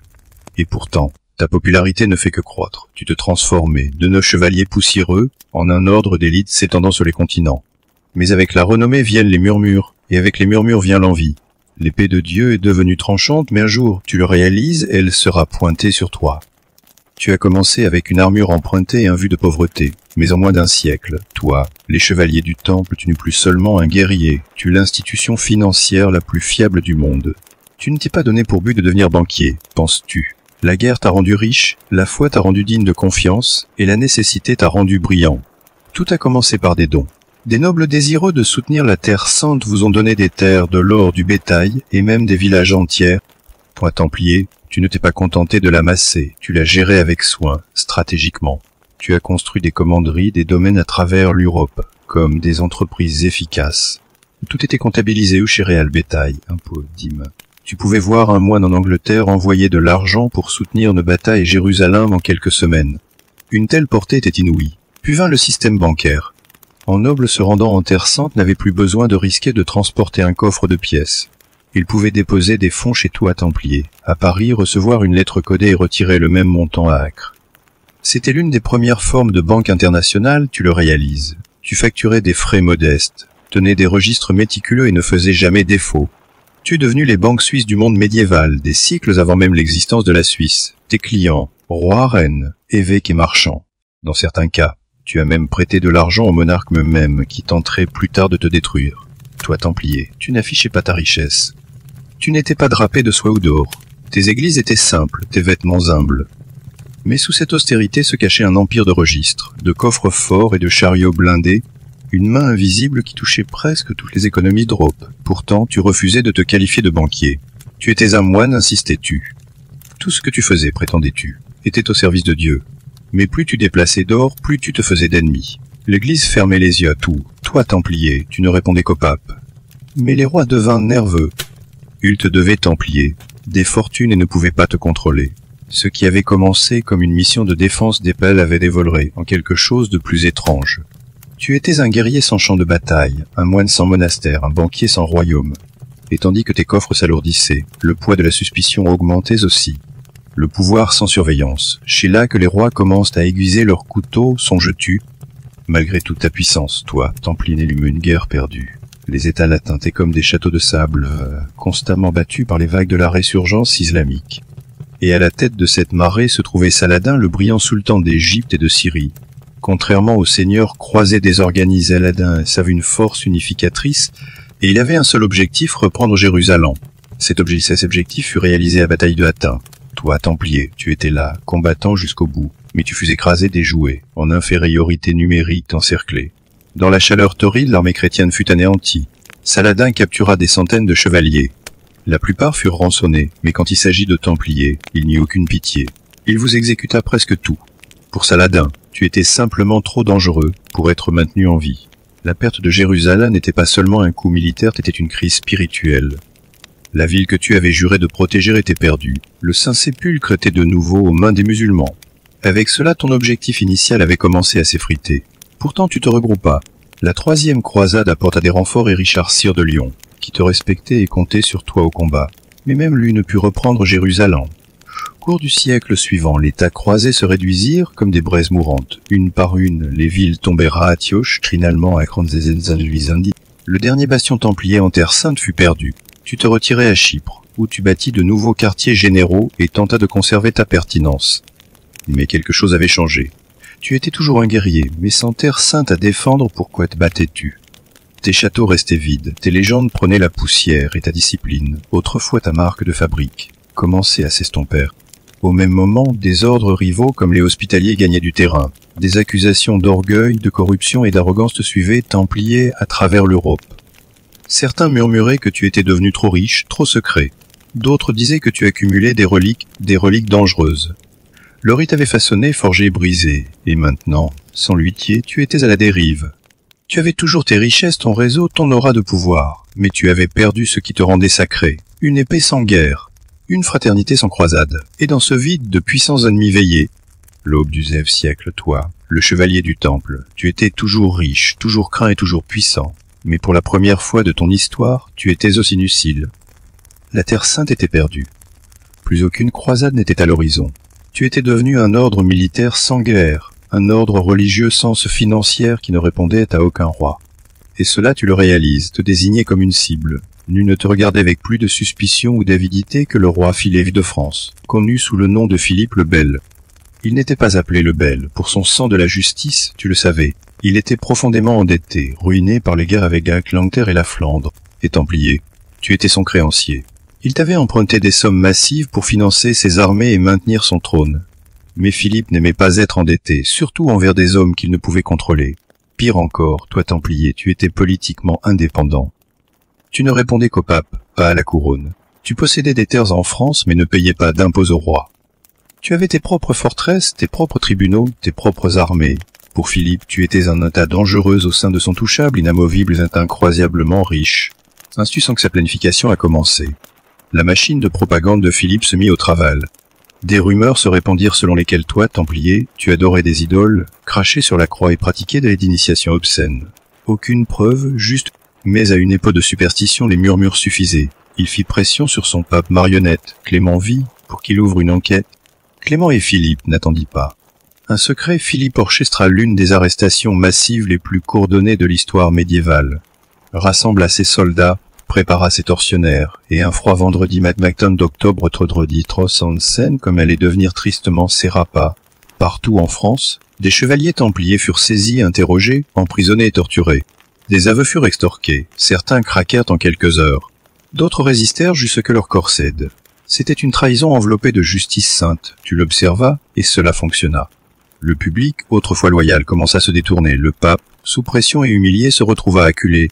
La marée avait tourné, non pas au combat, mais en politique. Et toi, le moine guerrier qui chevauchais autrefois les lignes ennemies, tu te retrouves maintenant enchaîné dans des donjons, accusé de péchés qu'aucune paix ne pouvait défendre. Le 30 octobre 37, ange qui maudit à jamais le vendredi trait dans l'imaginaire occidental, l'aube. Aux quatre coins de la France, des hommes armés se mirent en mouvement en silence. Leurs ordres étaient d'arrêter chaque templier qu'ils pouvaient trouver. Aucun avertissement, aucune résistance permise. La justice du roi était arrivée, épée tirée et mandat scellé dans le secret. Des milliers de chevaliers furent tirés de leur lit, certains en armure complète, d'autres en prière. Le grand maître Jacques de Molay, ton vénérable chef, fut capturé à Paris, trahi par le royaume même dont il avait autrefois gardé les joyaux de la couronne. Travers villes et campagnes, les commanderies templières furent fouillées, leurs coffres forcés et leurs bibliothèques saisies. Les accusations étaient fantaisistes, hérésie, idolâtrie, crachat sur la croix, sodomie, rituel diabolique. La plupart furent entièrement inventées par les avocats de Philippe, tu le savais. Mais à une époque de peur et de zèle religieux, il n'était pas nécessaire que ce soit vrai, qu'il suffisait que ce soit crédible. Et toi, Templier, au silence par le feu et le fer. Des chambres de torture s'illuminèrent à travers la France. Des hommes furent étirés et brûlés, écrasés et écorchés jusqu'à ce que leurs aveux sointent d'eux comme du sang. Ils avouèrent tout ce que leurs inquisiteurs exigeaient, eux qu'ils avaient renié le Christ, qu'ils adoraient une tête coupée nommée Baphomet, qu'ils s'embrassaient lors de cérémonies secrètes. Sous une agonie insupportable, mais le grand maître de Molay confessa, puis se rétracta. C'était du théâtre déguisé en justice, pensas-tu, un roi détruisant ses créanciers en les accusant de péchés si grotesques que personne n'osait les défendre. Le pape Clément V fut humilié. Il avait tenté de s'interposer, mais Philippe avait agi trop vite, trop impitoyablement. Saculé l'élément ordonna sa propre enquête. D'autres pays, comme l'Angleterre et l'Espagne, hésitèrent.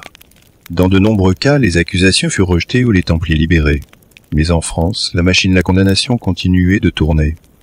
Philippe confisqua tes richesses, bien qu'une grande partie d'entre elles disparut mystérieusement. Certains murmuraient que Templier, tu avais déplacé ton trésor. D'autres affirmaient qu'il n'avait jamais été retrouvé. D'autres encore dirent que le vrai trésor n'était pas l'or, mais le savoir, les reliques Graal, l'arche d'alliance. Quelle que soit la vérité, le mal était fait. Toi, Templier, tu n'étais plus une fraternité. Tu étais un fugitif, un prisonnier, un mort-vivant. Le roi avait porté son coup non pas avec des armées, mais avec l'encre, le feu et les mensonges. Et le monde ne regarderait plus jamais la Croix-Rouge de la même manière. Un 33 de la fin n'était inévitable. Toi, le chevalier du Temple, autrefois l'ordre militaire le plus puissant de la chrétienté, tu avais été réduit à des hommes brisés dans des cellules obscures. Tes aveux, arrachés sous la torture, servirent de justification à ce qui allait suivre. Et ce qui allait suivre fut la dissolution. Sous l'intense pression du roi Philippe V, le pape Clément V démantela formellement l'ordre des Templiers du concile de Vienne en mars 32. La bulle papale, vox un excelso, te dépouilla de tes titres, de tes biens et de ton identité même. Officiellement, toi, Templier, tu n'existais plus. Le Saint-Siège déclara que c'est un acte de miséricorde, non pas une condamnation, mais une étape nécessaire pour éviter d'autres scandales. En réalité, c'était une exécution polyguisée en robes ecclésiastiques, tu le savais. Les propriétés de l'ordre furent transférées aux chevaliers hospitaliers, mais tout n'y parvint pas. Une grande partie de tes richesses, trésors, registres et reliques prétendus, disparut simplement. Certains affirmèrent que cela avait été caché. D'autres crurent que cela avait été discrètement absorbé par le trésor de Philippe. Ton vaste empire financier se dissipa comme de la fumée, ne laissant derrière lui que des questions. Mais l'acte final n'avait encore tous, le grand maître Jacques de Molay, qui avait passé ses longues années en prison, fut conduit à l'échafaud à Paris. Il devait être exécuté aux côtés de Geoffroy de Charnay, un autre templier de haut rang. Tous deux s'étaient rétractés de leurs aveux, insistant jusqu'à sur l'innocence de l'ordre. Et pour cette défiance, ils seraient brûlés. Ils furent attachés à un pieu en bois sur une petite île de la Seine. Alors que les flammes montaient, De Molay cria à travers la fumée, appelé à juger ceux qui l'avaient condamné, selon la légende. Il maudit le roi Philippe et le pape Clément, déclarant qu'il mourrait dans l'année. Et ils moururent. Clément succomba à la maladie en un mois. Philippe suivit plus tard cette année-là, soudainement et sans avertissement. Certains murmurèrent que c'était la justice divine, d'autres appelèrent cela une coïncidence. Mais le mythe perdura.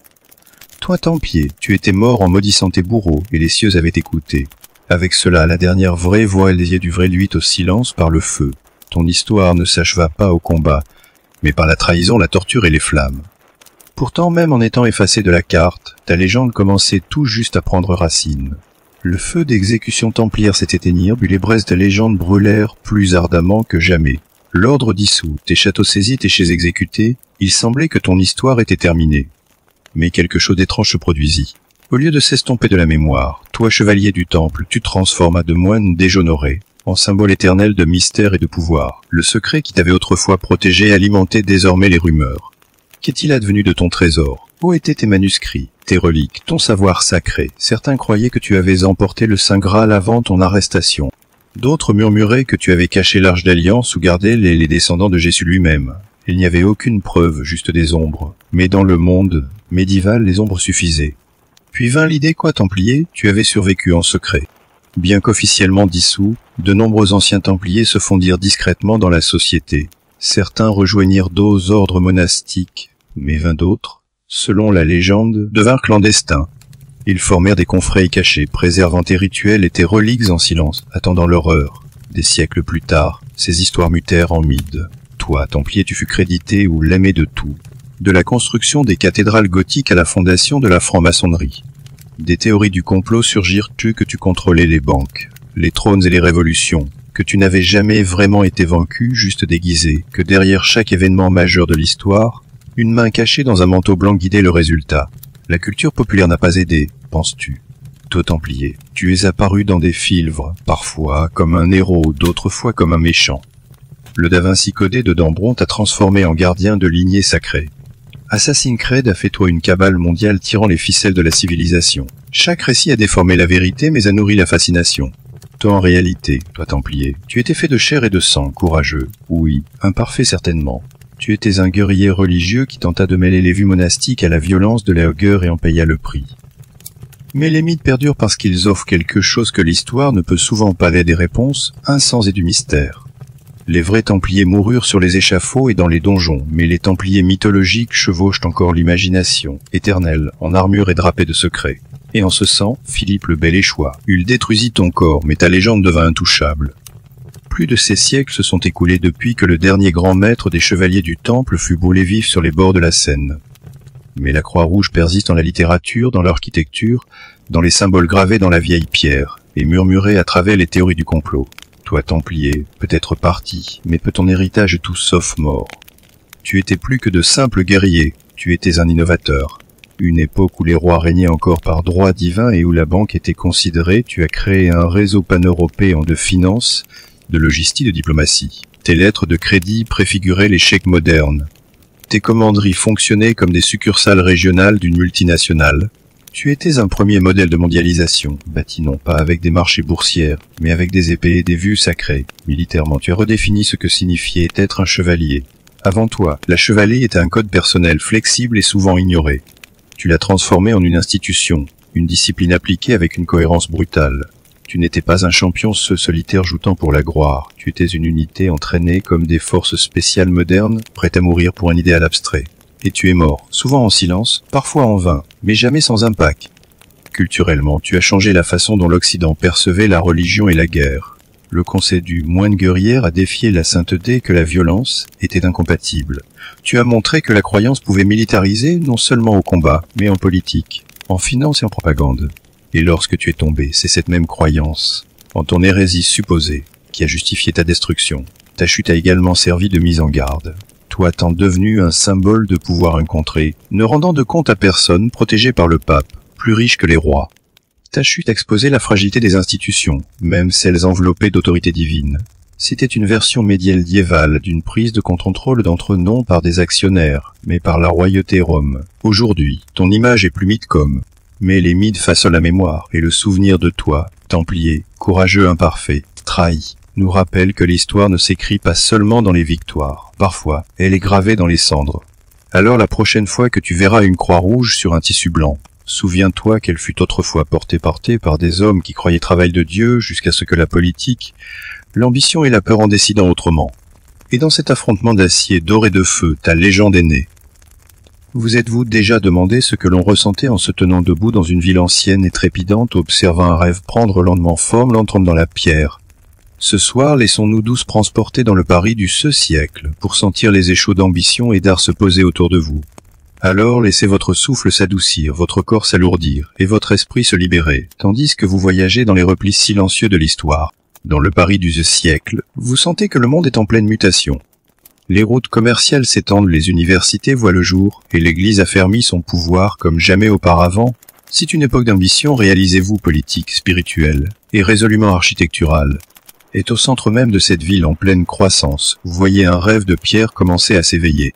Ce rêve appartient à Maurice de Sully, l'évêque de Paris nommé en 1200 ans. Il n'est pas seulement un homme de Dieu, comprenez-vous, mais un visionnaire. La cathédrale existante, sainte s'effritée, à vrai dire, est plutôt modeste. Paris grandit, et son cher religieux a désespérément besoin de s'élever à la hauteur de la ville. Alors de Sully rêve plus rien plus grand. Il propose une cathédrale si immense, si majestueuse, qu'elle éclipserait tout autour d'elle, un monument non seulement à la Vierge Marie, mais aussi à la puissance et à la gloire éclatante de l'Église catholique en France. Ce ne serait pas une forteresse romane comme celles qui l'ont précédée, pensez-vous. Ce serait quelque chose de nouveau, de radical, quelque chose de gothique. Ce rêve commence à prendre forme. Selon la tradition, le pape Alexandrie lui-même pose la première pierre lors d'une bénédiction solennelle.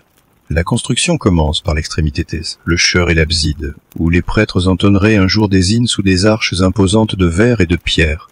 Mais vous comprenez, ce n'est pas une construction ordinaire. Notre-Dame n'est pas qu'un bâtiment, c'est un engagement générationnel. Et ainsi les habitants de Paris, les tailleurs de pierre, les forgerons, les charpentiers et les artistes commencent le travail acharné. Vous les observez transporter du calcaire des carrières voisines, le façonner avec des outils médiévaux, et élever des échafaudages qui semblent gratter les cieux. Chaque bloc est posé à la main. Chaque sculpture, chaque fenêtre, chaque nervure de la voûte est façonnée avec une patience minutieuse, une foi inébranlable et d'abondante sueur. Il faudrait des dessins pour achever les premières sections. Les ouvriers travaillent, sachant pertinemment qu'ils ne verront jamais les tours achevées de leur vivant. Les fils héritent des ciseaux de leur père. Les générations se succèdent, Notre-Dame s'élevant toujours lentement, glorieuse de l'alieusement aux lignes parisiennes. Mais pour l'évêque de Sully, l'objectif est limpide, de bâtir une maison de deux dieux si magnifique que le simple fait d'épée pénétrer lirait votre âme même. Notre homme consomme comme une simple église, réalisez-vous. C'était un acte d'adoration sculpté dans la pierre, un témoignage de ce que l'humanité pouvait construire lorsqu'elle osait viser les cieux. La première terre que le commencement. Ce qui allait suivre allait remodeler la ligne d'horizon et, en effet, la même l'Europe médiévale. Vous mesure que les années pensionnent s'écoulent, percevez d'autres tendances élevées, non plus seulement comme une structure, mais comme un symbole. Dans une ville de maisons à colombages étroites et de rues boueuses, la cathédrale prend lentement forme, dominant l'horizon comme un sermon de portique. Encore à ses balbutiements, allait redéfinir ce que les églises pouvaient être non seulement des abris pour la prière, mais des instruments de vénération. Le travail progresse dès tout modeste, commençant par le chœur, où les prêtres accompliraient un jour des rites sacrés, puis vers la nef, ce vaste espace ouvert destiné aux fidèles. L'architecture est révolutionnaire. Les murs sont plus minces, les plafonds plus hauts. Les arcs brisés permettent de répartir le poing vers le bas. Et ces voûtes énervurées, vous remarquez que ne se contentent pas de soutenir le plafond. Elles semblent chanter vers le haut, attirant votre regard et votre âme vers le ciel. Mais l'idée la plus radicale, songez-vous, est la lumière. Contrairement aux sombres églises romanes d'autrefois, Notre-Dame est bâtie pour rayonner. De massifs vitraux commencent à apparaître, filtrant la lumière colorée en une géométrie sacrée. Des scènes des Écritures prennent vie avec le soleil levant. L'Église ne se contente plus de raconter des histoires, elle les illumine. Chaque élément de Notre-Dame a un sang. Les colonnes ne sont pas de simples supports, elles représentent des saints.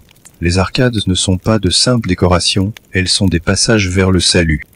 La pierre est théologie, réalisez-vous, et les maçons en sont les scribes. Pendant ce temps, hors les murs, Paris se transforme autour de vous. La cathédrale a un battement de cœur. Les marchés s'y pressent. Les sermons résonnent au-delà de la Seine. Les étudiants de l'université de Paris en plein essor se rassemblent dans son ombre. Notre-Dame n'est pas un simple bâtiment, elle devient l'âme de la ville. Pourtant le progrès est d'une lenteur exaspérante. Pas de grue, pas d'outils électriques, seulement de la force musculaire, des échafaudages de bois et une détermination sans faille. Des centaines d'ouvriers peinent année après année. Quand l'un meurt, un autre prend stouttement sa place. Leurs noms sont rarement consignés. Leur récompense n'est pas la gloire, comprenez-vous, mais la foi. Ils bâtissent non pour eux-mêmes, mais pour Dieu et pour les générations à venir. Le chœur et une grande partie de la nef s'élèvant. Les contours d'un miracle prennent véritablement forme. Notre-Dame n'est plus un rêve, elle est pierre et verre, sueur et prière. Et tandis que la structure s'élève vers le ciel, les ambitions bâtisseurs s'élèvent également, car seul prévoit ensuite va, en toute franchise, défier la gravité et la raison. Notre-Dame est différente de tout ce que la ville a jamais vu. Mais vous sentez qu'elle est aussi dangereusement ambitieuse, et mesure que les murs foncés, les voûtés s'étendent, un problème apparaît, le poids. Les plafonds de pierre exercent une pression vers l'extérieur, et pas seulement vers le bas, remarquez-vous. Plus les voûtés montent, plus elles menacent d'écarter les murs. Les églises romanes traditionnelles résolvaient ce problème avec des murs épais et de minuscules fenêtres, mais Notre-Dame est bâtie pour rayonner, pour atteindre les cieux en esprit comme en espace. C'est alors que les maçons réalisent quelque chose de véritablement révolutionnaire. Ils saisissent une idée architecturale audacieuse, à peine testée à l'époque, et la mettent en œuvre l'arc-boutant. Ce ne sont pas de simples supports, ce sont des bras de pierre externes, s'arquant des murs supérieurs jusqu'à des contreforts massifs séparés du bâtiment principal. Tels des ailes squelettiques, ils étaillaient la cathédrale de l'extérieur, transférant la force latérale du plafond vers le sol, où elle ne peut causer aucun dommage du semble d'une délicatesse impossible, comme de la dentelle de Caire, pensez-vous. Mais ils sont un génie d'ingénierie, et ils permettent à Notre-Dame de devenir ce qu'elle était destinée à être, l'une structure d'air de luminoteur vertigineuse. L'utilisation des arcs boutants change tout. La pression étant soulagée sur les murs intérieurs, les bâtisseurs peuvent ajouter encore plus de fenêtres. Les grandes rosaces de vastes deveux de vitraux représentant Saint Ange et l'Apocalypse ne sont plus un rêve, elles deviennent réalité. La couleur explose dans l'espace sacré, et les histoires de Dieu ne proviennent plus seulement de la chair, mais de la lumière du soleil elle-même. Ironiquement, vous l'apprenez. Les plans originaux de Notre-Dame n'incluaient pas d'arc-boutant. Les premiers bâtisseurs gothiques n'avaient pas encore saisi tout leur potentiel. Mais à mesure que la structure grandit, la tension augmente.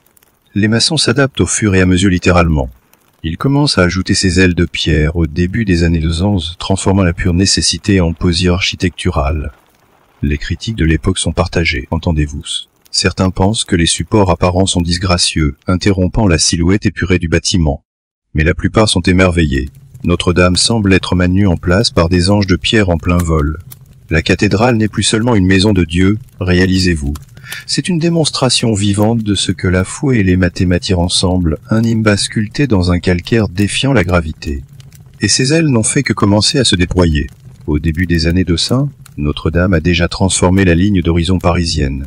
Mais ses caractéristiques les plus emblématiques sont encore en train de prendre forme, mesure que l'extrémité s'achève. L'attention se tourne vers l'ouest. Ce qui s'y élève, vous le savez, deviendra le visage même de la cathédrale, la partie que la plupart des gens reconnaîtraient tour jumelle et la monumentale façade ouest. Cette façade n'est pas seulement une entrée, c'est une déclaration spirituelle, architecturale et politique. L'Église veut que vous sentiez absolument insignifiant en vous en approchant, et elle y parvient parfaitement. Les portails s'élèvent à des hauteurs impossibles. Au-dessus des rangées de rois, prophètes, saints et démons sculptés observent chaque visiteur. Vous n'entrez pas seulement dans un bâtiment, vous pénétrez un jugement sacré. La construction des occidentales débute vers enivrement. Comme tout le reste à Notre-Dame, elles prennent des décennies à être achevées. Chaque tour s'élève par étable par bloc, de plus en plus haut jusqu'à atteindre près de 500 mètres. Et pourtant, observez-vous, elles ne sont mésavées comme initialement prévues. Pas de flèches, pas de pinacles, juste des silhouettes massives et plates, majestueuses dans leur simplicité. Entre les tours se trouve la galerie des rois, statue représentant les monarques de Juda, tristement confondus pendant la Révolution française avec des rois de France et tragiquement décapités par des fous en colère. Mais au siècle, comprenez-vous, elles envoient un message clair et droit divin, ordre céleste, reine sacrée. L'église et la couronne avancent main dans la main et ceci est leur porche même. En dessous, les trois grands portails servants de narration théologique en pierre. Le central, le portail du jugement dernier, est sculpté du Christ trônant en loi, flanqué d'anges, de démons et d'âmes ressuscités s'élevant de leur tombe. Pour les masses illettrées, ces scènes ne sont pas une décoration, elles sont une doctrine. Le message est clair, teintré à révérence, l'éternité commence ici. Au-dessus des portes, une rosace éclot de près de 10 mètres de diamètre, encadrée par un délicat remplage et flanquée de statues de la Vierge Marie et de l'Enfant. La lumière traverse le verre coloré comme un projecteur divin, projetant des saints à travers la nef. Au milieu des années de 200, les tours sont presque achevées. La façade est complète, solennelle, symétrie, écrasante. C'est une forteresse de foi, un panneau d'affichage pour l'autorité de Dieu, et un avertissement aux pécheurs.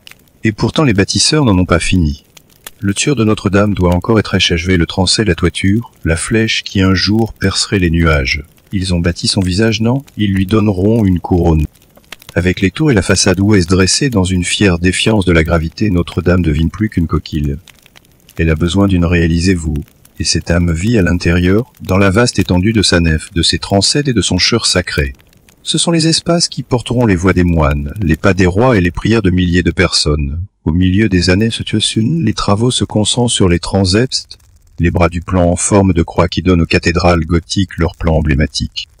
Sous l'architecte Jean de Chelles, puis Pierre de Montreuil, ces ailes sont agrandies et ornées de nouvelles rosaces, encore plus ouvragées que celles de l'extrémité ouest. Le transept nord est d'une rosace lumineuse qui baigne l'espace de bleu froid et de violet céleste, plus chaud, flamboyant, et tout aussi divin. Ce ne sont pas de simples choix de conception, comprenez-vous, c'est de la théologie en couleur. La rosace nord représente l'Ancien Testament, la le Nouveau. Les deux ailes racontent l'histoire complète du salut, l'une illuminée de miel, l'autre de feu. À l'intérieur de la cathédrale, les colonnes s'élancent comme des troncs d'arbres dans une forêt de pierre. Les plafonds voûtés s'étirent à près de 35 mètres de hauteur, leur arc nervuré se rejoignant comme des poses en prière. Ce n'est pas de l'architecture, c'est de la chorégraphie, un mouvement ascendant guidant votre âme vers le ciel. Et puis il y a l'autel, le centre sacré de l'espace. Ici, la messe est célébrée, ici les reliques sont vénérées, et ici l'élite de la France vient s'agenouiller. Mariage royaux, messe de couronnement. Visite papale Notre-Dame devient la scène spirituelle de la nation elle-même. Mais il n'y a pas que l'élite qui remplit ses murs. Le peuple vient aussi marchand, paysan, pèlerin. La cathédrale devient un sanctuaire public, résonnant de sermons, de chants et d'occasionnelles bonnes semonces depuis la chair. C'est un lieu pour assister à des miracles ou pour en implorer un. Chaque surface intérieure raconte une histoire, l'histoire et les sculptures, les vitraux, même les carreaux de sol. Notre-Dame ne se contente d'abriter le divin, elle le met en scène. La foi est partout sculptée dans la pierre, flottant dans l'encens rayonnant du verre. La fin du jeu siècle, l'intérieur est presque achevé. Le chœur de la cathédrale bat fort, mais vous réalisez qu'il lui manque encore une chose, une couronne pour percer les cieux. Et c'est alors qu'il commence à construire la flèche. À la fin des années où Notre-Dame ressemble déjà à un miracle, pensez-vous. Ses tours s'élèvent, sa nef résonne de chants sacrés, et ses rosaces inondent l'intérieur d'une lumière divine. Mais quelque chose semble encore inachevé. La cathédrale a un visage, un cieux et des ailes, mais pas de couronne, pas d'accent vertical pour guider votre regard au-delà de la toiture et vers les cieux. C'est alors que les plans de la flèche commencent. Contrairement aux tours jumelles, lourdes et ancrées, la flèche serait élégante, une aiguille pointant vers le haut s'élevant du transept, au centre même du plan cruciforme de l'église, construite en chêne et recouverte de plombe. La flèche originale est à la fois un défi technique, une déclaration spirituelle. Ce n'est pas une simple décoration, c'est le point d'exclamation de Notre-Dame, sa prière la plus visible. Sa construction exige des maîtres charpentiers et des forgerons. Imaginez des poutres de chêne hissées par la force humaine, avec des treuils, des poulies, des échafaudages complexes. La structure doit être légère mais stable pour résister au vent qui balayait Paris depuis la Seine. Où une fois achevée, la flèche transperce le ciel comme une épée levée en dévotion. Et en dessous, des travaux encore plus complexes se déroulent. Les gargouilles, ces créatures étranges et obsédantes, émergeant de la pierre. Elles ne sont pas seulement grotesques pour le plaisir, apprenez-vous. Beaucoup servent de gouttières, détournant la pluie de la maçonnerie. D'autres sont des jardiens symboliques, destinés à frayer le mal ou à rappeler aux pécheurs ce qui les attend. La phase finale comprend également des dizaines de chimères, statues de bêtes hybrides perchées haut au-dessus de Perseus scrutant jamais l'horizon. Elles sont un cauchemar et une merveille à la fois. Une part de la passion gothique pour le mystère et le symbolisme. L'intérieur. Les chapelles sont achevées, les stalles du chœur sculptées et les reliques enchâssées. Notre-Dame est désormais pleinement opérationnelle à la Chine sacrée et une scène nationale. Il aura fallu plus d'un siècle de travail, des dizaines de milliers d'ouvriers et de tout un royaume. En 1345, près de 245, posant la pose d'un après la pose de la cathédrale est considérée comme achevée. Mais achevé n'est jamais le mot juste, méditez-vous. Notre-Dame n'est jamais figée dans le temps. Et elle serait restaurée, réinventée et ressuscitée au fil des siècles et la siècle, la structure elle-même est terminée. L'art gothique a bâti son chef-d'œuvre. Au milieu du givre siècle, Notre-Dame de Paris n'est plus une simple cathédrale, la cathédrale imposant de la domination catholique, de l'autorité royale et l'identité nationale. Pendant les 4 siècles suivants, vous l'observez se dresser non seulement comme le cœur de Paris, mais comme une scène sur laquelle les grands drames de la France se dérouleraient. Elle devient le cœur battant de la religion d'État, accueillant couronnements, mariages royaux et funérailles solennelles. Lorsque les rois se marient, ils le font sous ces plafonds voûtés. Lorsque des guerres sont déclarées ou des victoires célébrées, Notre-Dame fort à travers la scène. Les monarques y entrent en tant que souverains de la terre et en ressortent comme des élus de Dieu. Mais il n'y a pas que les rois qui franchissent ces grandes portes. Généraux, évêques et dignitaires étrangers viennent s'agenouiller ou négocier. Et lorsque des catastrophes frappent en famine, peste, invasion, les Parisiens la nève de prières et de processions, désespérés d'une intervention divine. La cathédrale devient un sanctuaire d'espoir et de crainte, toujours à l'affût, toujours en attente, politiquement. Notre-Dame devient l'encre spirituelle de la monarchie française. Sa position centrale sur l'aile de la cité, hauteur littérale et symbolique de Paris, en fait le cadre parfait pour un pouvoir ritualisé. Les prêtres bénisaient Bagnères avant la guerre. La couronne n'est pas seulement liée au sang royal, mais à un mandat divin. Si le roi règne sur la France, alors Notre-Dame règne sur son âme. Culturellement, elle demeure un centre d'émerveillement. Les pèlerins parcourent des kilomètres juste pour apercevoir ces reliques sacrées, dont la sainte couronne d'épines que l'on croit avoir été portée par le Christ lui-même. Son grand orgue tonne lors des jours de fête. Ses chœurs résonnent d'une musique polyphonique qui repousse les frontières médiévales. Notre-Dame n'est pas statique, comprenez-vous, elle vole de nouveaux stèles artistiques, des traditions musicales et des formes liturgiques. Mais aux vieux siècles, sa beauté gothique commence à tomber en désuétude. L'architecture baroque est en vogue, et Notre-Dame sombre, pointue, et soyons honnêtes, assez médiévale est perçue comme démodée. Certaines rénovations sont même tentées pour moderniser son apparence, lissant ce qui avait été autrefois audacieux. Pourtant elle tient bon, une cathédrale prise entre les siècles vénérée mais de plus en plus négligée. Ses tours bravent les tempes et le temps, ses cloches sonnent encore, mais quelque chose bouge sous ses fondations. Notre-Dame est née de la foi et couronnée par les rois, mais bientôt elle allait faire face à une force que met la pierre ne pourrait ignorer la Révolution. Lorsque la Révolution française éclate en un quinquennat, vous voyez Notre-Dame de Paris se retrouver du mauvais côté de l'histoire. Pendant des siècles, elle était un monument à la monarchie et à la religion, deux des institutions mêmes que la Révolution cherchait à effacer. Soudain, la cathédrale qui avait autrefois couronné des rois devient un symbole d'oppression. Et les symboles, pendant les révolutions, vous le savez, survivent rarement intacts. L'attaque idéologique et physique. Des révolutionnaires prennent d'assaut la cathédrale. Les statues des rois bibliques qui ornent la façade sont, eux, confondus avec des monarques français. Les 28 sont promptement décapités. Des sculptures sont brisées, des autels profanés. Les grandes cloches qui avaient sonné pour les naissances royales et les visites papales sont dues et arrachées pour en faire des canons. Des reliques précieuses, comme la sainte couronne d'épines, sont retirées et cachées, beaucoup sont malheureusement perdues. Ce qui reste est une coquille et vidée. Notre-Dame est officiellement décralisée en 1723. Ce n'est plus une église. Au lieu de cela, elle devient le soi-disant temple de la raison, réaffecté à des fêtes révolutionnaires célébrant les lumières séculières. À un moment donné, elle est même utilisée comme entrepôt pour le vin, la nef est lancée, résonnant autrefois d'hymnes, sans désormais les tonneaux renvers et humides, imaginez-vous. La flèche, endommagée en décomposition, est finalement démontée par mesure de sécurité. Des gargouilles tombent de leur perchoir, le toit fuit. Des rats courent dans la crypte. Il semble Paris n'est plus de tueur, juste une ruine oubliée en son centre. Pourtant elle survit. Lorsque Napoléon arrive au pouvoir, il reconnaît la puissance symbolique de Notre-Dame. Un aîné choisi Anteuil l'a choisi comme lieu de son autocouronnement comme empereur. La cathédrale est reconsacrée et nettoyée juste assez pour accueillir la somptueuse cérémonie. Mais ce n'est pas un acte religieux, c'est du pur théâtre. Napoléon se couronne lui-même et arrachant la couronne des mains du pape, comme le veut la légende. Notre-Dame sert de nouveau les puissants, mais sans la sainteté qu'elle avait autrefois incarnée. Pourtant des décennies de négligence cicatrisent dans les années 1830, Notre-Dame s'effondre, physiquement et spirituellement. Elle est promise à la démolition plus d'une fois. Vous entendez certains Parisiens penser qu'il serait préférable de la remplacer par quelque chose de moderne, de moins obsédant. Et puis un écrivain intervient, un écrivain qui verrait au-delà des pierres fissurées et des statues brisées quelque chose d'éternel, quelque chose qui vaille la peine d'être sauvé. Car juste au moment où le monde est prêt à oublier Notre-Dame, Victor Hugo le leur rappelle. Un ancien en Inde, livre pareil croyez-le ou non allait sauver une cathédrale, L'Autre-Dame de Paris de Victor Hugo, plus tard connu en anglais sous le titre Hunchback Notre-Dame, n'est pas un simple roman gothique. C'est un plaidoyer passionné pour la préservation. À travers les yeux de Quasimodo, le sonneur difforme, Hugo transforme Notre-Dame bien plus qu'un simple décor. Elle est un personnage vivant blessé, incomprise, belle même dans sa décrépitude. Et le public, voyez-vous, écoute. Le roman émeut les cœurs à travers la France. Soudain, les Parisiens réalisent qu'ils sont sur le point de perdre. Notre-Dame n'est pas seulement vieille, c'est un chef-d'œuvre, un monument à des siècles de dévotion et de savoir-faire. Le tollé fonctionne, le roi Louve une restauration complète de la cathédrale. À la tête du projet se trouvent deux architectes, Eugène Viol-le-Duc et Jean-Baptiste Lassus. Leur objectif n'est pas seulement de réparer les dégâts, de restaurer l'âme de la cathédrale. Ils remplacent les statues érodées, reconstruisent la galerie des rois et réimaginent la flèche qui avait été retirée pendant la Révolution.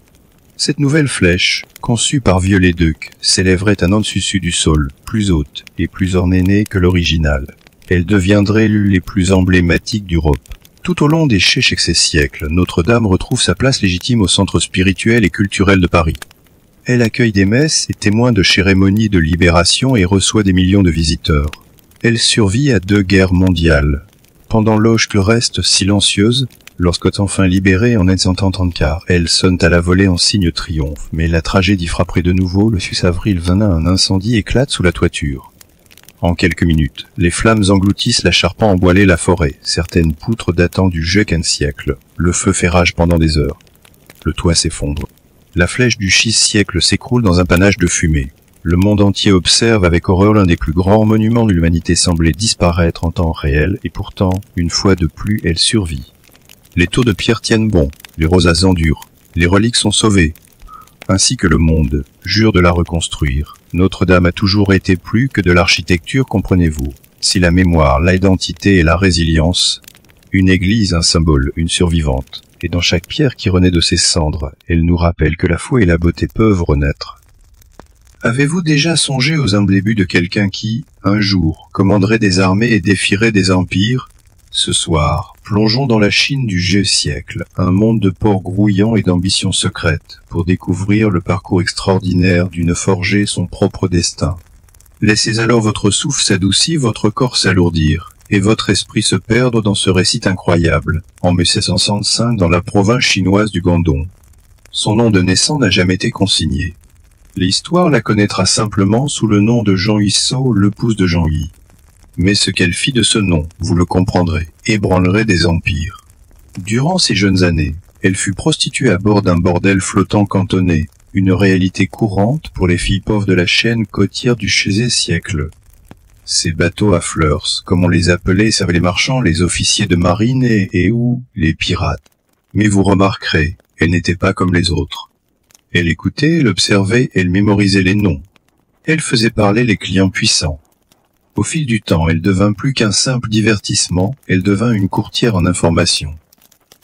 Puis vint Jean Yi, un puissant seigneur pirate qui commandait la flotte du Pavillon Rouge, l'une des factions pirates les plus redoutables de la mer de Chine méridionale. Il ne fut pas le premier pirate qu'elle servit, mais il serait le dernier. Frappé par son esprit vif et sa ruse, Jean Yi lui proposa le mariage. Elle accepta, mais non sans condition. Dans une démarche pratiquement inouïe pour l'époque, elle négocia sa position. Elle voulait le contrôle conjoint de la flotte, non seulement en tant qu'épouse, mais en tant que partenaire. Elle gérerait les alliances politiques, administrerait le butin et aurait son mot à dire dans chaque mouvement stratégique. Jean y accepte, que ce soit par amour ou par sagacité, il savait qu'elle était un atout indéniable. Leur mariage en 820 marqua le but de l'une des dynasties pirates les plus prospères de l'histoire. Jean Huisseau s'intégra rapidement au tissu même de la politique pirate. Elle étudia les hiérarchies, les rivalités et les codes complexes du monde pirate. Tandis que Jean y naviguait et conquérait, elle bâtissait discrètement des réseaux, recrutait des alliés et apprenait à régner depuis l'ombre. Mais vous l'observerez, elle ne resta pas longtemps dans l'ombre. Lorsque Jean y mourut subitement en 1816, possiblement dans un typhon, beaucoup crurent que son empire se fracturerait. Des dizaines de capitaines pirates attendaient de bondir, s'attendant à un vide de pouvoir béant. Ce qu'ils obtinrent à la place fut une prise de pouvoir orchestrée par elle. Jean Huisseau prit le commandement, non par la force brute, mais par une stratégie brillante. Elle s'empara de la flotte du Pavillon Rouge, consolida, l'épousa le fils adoptif et lieutenant de confiance de Jean-Guy, Chempossé, assurant à la fois la loyauté personnelle et la force militaire, prostituée à reine pirate en moins d'une décennie. Et vous le comprenez, elle ne faisait que commencer. Lorsque Jean Huisseau prit le commandement en 1876, elle n'hérita pas seulement d'une flotte pirate, elle hérita d'un royaume flottant. Au lieu de se fragmenter dans le prélat mort de son époux, vous la voyez resserrer son emprise et rendre cet empire encore plus puissant. Sous son règne, la flotte du Pavillon Rouge ne fit pas que se survivre, elle se multiplia. La mer de Chine méridionale était depuis longtemps infestée de pirates, mais ce que Jean Huisseau commandait était, tout simplement, sans précédent. Elle supervisait une armada de plus de 3 navires et en un an ce nombre grimpa à plus de 600. Certaines estimations affirmant qu'elle finit pas par diriger plus de un vaisseau avec jusqu'à 100 hommes sous son commandement, plus que les marines européens ne combinaient à l'époque. Elle réalisa cela avec un pragmatisme impitoyable et une compréhension aiguë de la psychologie des pirates. Elle maintenait le pouvoir non seulement par la forfure mais en créant un système qui liait ses capitaines à elle. Elle institua un code de loiserie régissant chaque aspect de la vie piratelée, le butin, la loyauté, la discipline et la punition, la désobéissance tée par une brutalité prompte. Quiconque était pris à voler dans le trésor commun perdait la tête. Si un pirate agressé nourrissait une captive sans permission, il était exécuté. Si un pirate désertait, ses oreilles étaient coupées, et il était exhibé devant la flotte comme un avertissement glaçant. Mais vous le saisissez, il n'y avait pas que la peur. Jean Issa offrait protection, structure et un profit fiable. Son code permettait aux pirates de garder une part équitable du bu pour pourcentant, le reste allant en fonds communs méticuleusement gérés par elle. Cela donnait à chacun un intérêt tangible dans le système et construisait la loyauté par la stabilité. Même les rivaux vaincus les choisissaient souvent de la rejoindre plutôt que de résister. Elle divisa la flotte massive en 6 escadrons distincts, chacun avec son propre pavillon rouge, noir, blanc, bleu, jaune et vert, mais tout rendait finalement compte à elle. Son allié le plus proche et second, Chimpotsé, dirigeait l'escadron rouge, sa force d'élite. Sous Jean Issa, la tuerie devint un gouvernement à part entière, avec sa fiscalité, sa défense et une hiérarchie claire. Elle régnait sur les routes maritimes du Vietnam à Hong Kong, contrôlant le commerce, pillant les avant-postes impériaux et même collectant des tributs auprès des villes côtières. La dynastie Qing avait une marine, Jean Issa, vous le réalisez, avait un empire. Et il ne cessait de grandir. Jean Issa ne régnait pas seulement par le charisme, vous sentez qu'elle régnait avec une main de fer. Alors que l'image des pirates évoque souvent et la débauche. Sa flotte fonctionnait davantage comme une corporation disciplinée que comme une bande de la loi désorganisée. Au cœur de cette formidable structure se trouvait son code de la piraterie. Un système de lois détaillées qui transformait le désordre en méthode, vous le réalisez vite. N'était pas un parchemin romantique passé à la lueur des bougies. Il était brutal, absolument contraignant et appliqué sans la moindre hésitation. Chaque capitaine et membre d'équipa connaissait les enjeux. Une violation signifiait l'humiliation au mieux, l'exécution rapide au pire. L'une des règles plus infâmes régissait la division du butin. Après un raid réussi, tout le butin devait être présenté à l'entrepôt central de la flotte. Le pirate directement responsable recevait une part de 20%, tandis que le reste allait au pool collectif. Ce pool méticuleusement contrôlé par Jean Issa et ses officiers était utilisé pour l'entretien de la flotte, les pensions de veuves, les pots de vin et les fonds d'urgence. Voler dans le collectif n'était pas seulement mal vu, c'était puni de mort. Ensuite venait la discipline. La désobéissance au combat était une infraction d'une gravité extrême.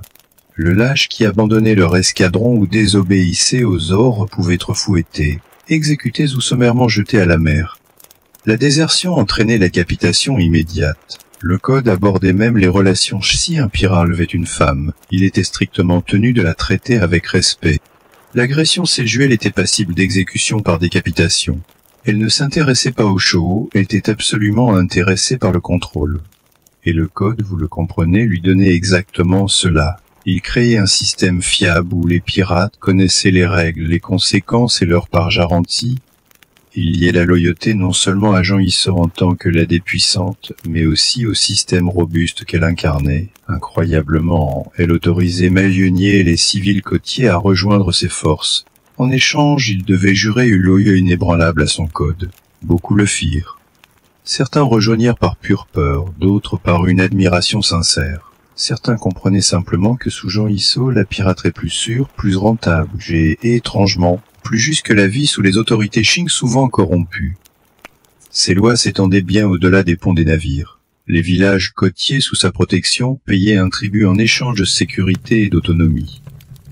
Ceux qui résistaient étaient réduits en cendres, ceux qui obtempéraient devint une partie intégrante de son empire grandissant. Elle n'était pas seulement une pirate, elle était une souveraine. Et son code, vous le réalisez, était la loi. Un Egisanti et l'empire pirate de J n'était plus une simple nuisance maritime, c'était une véritable menace nationale.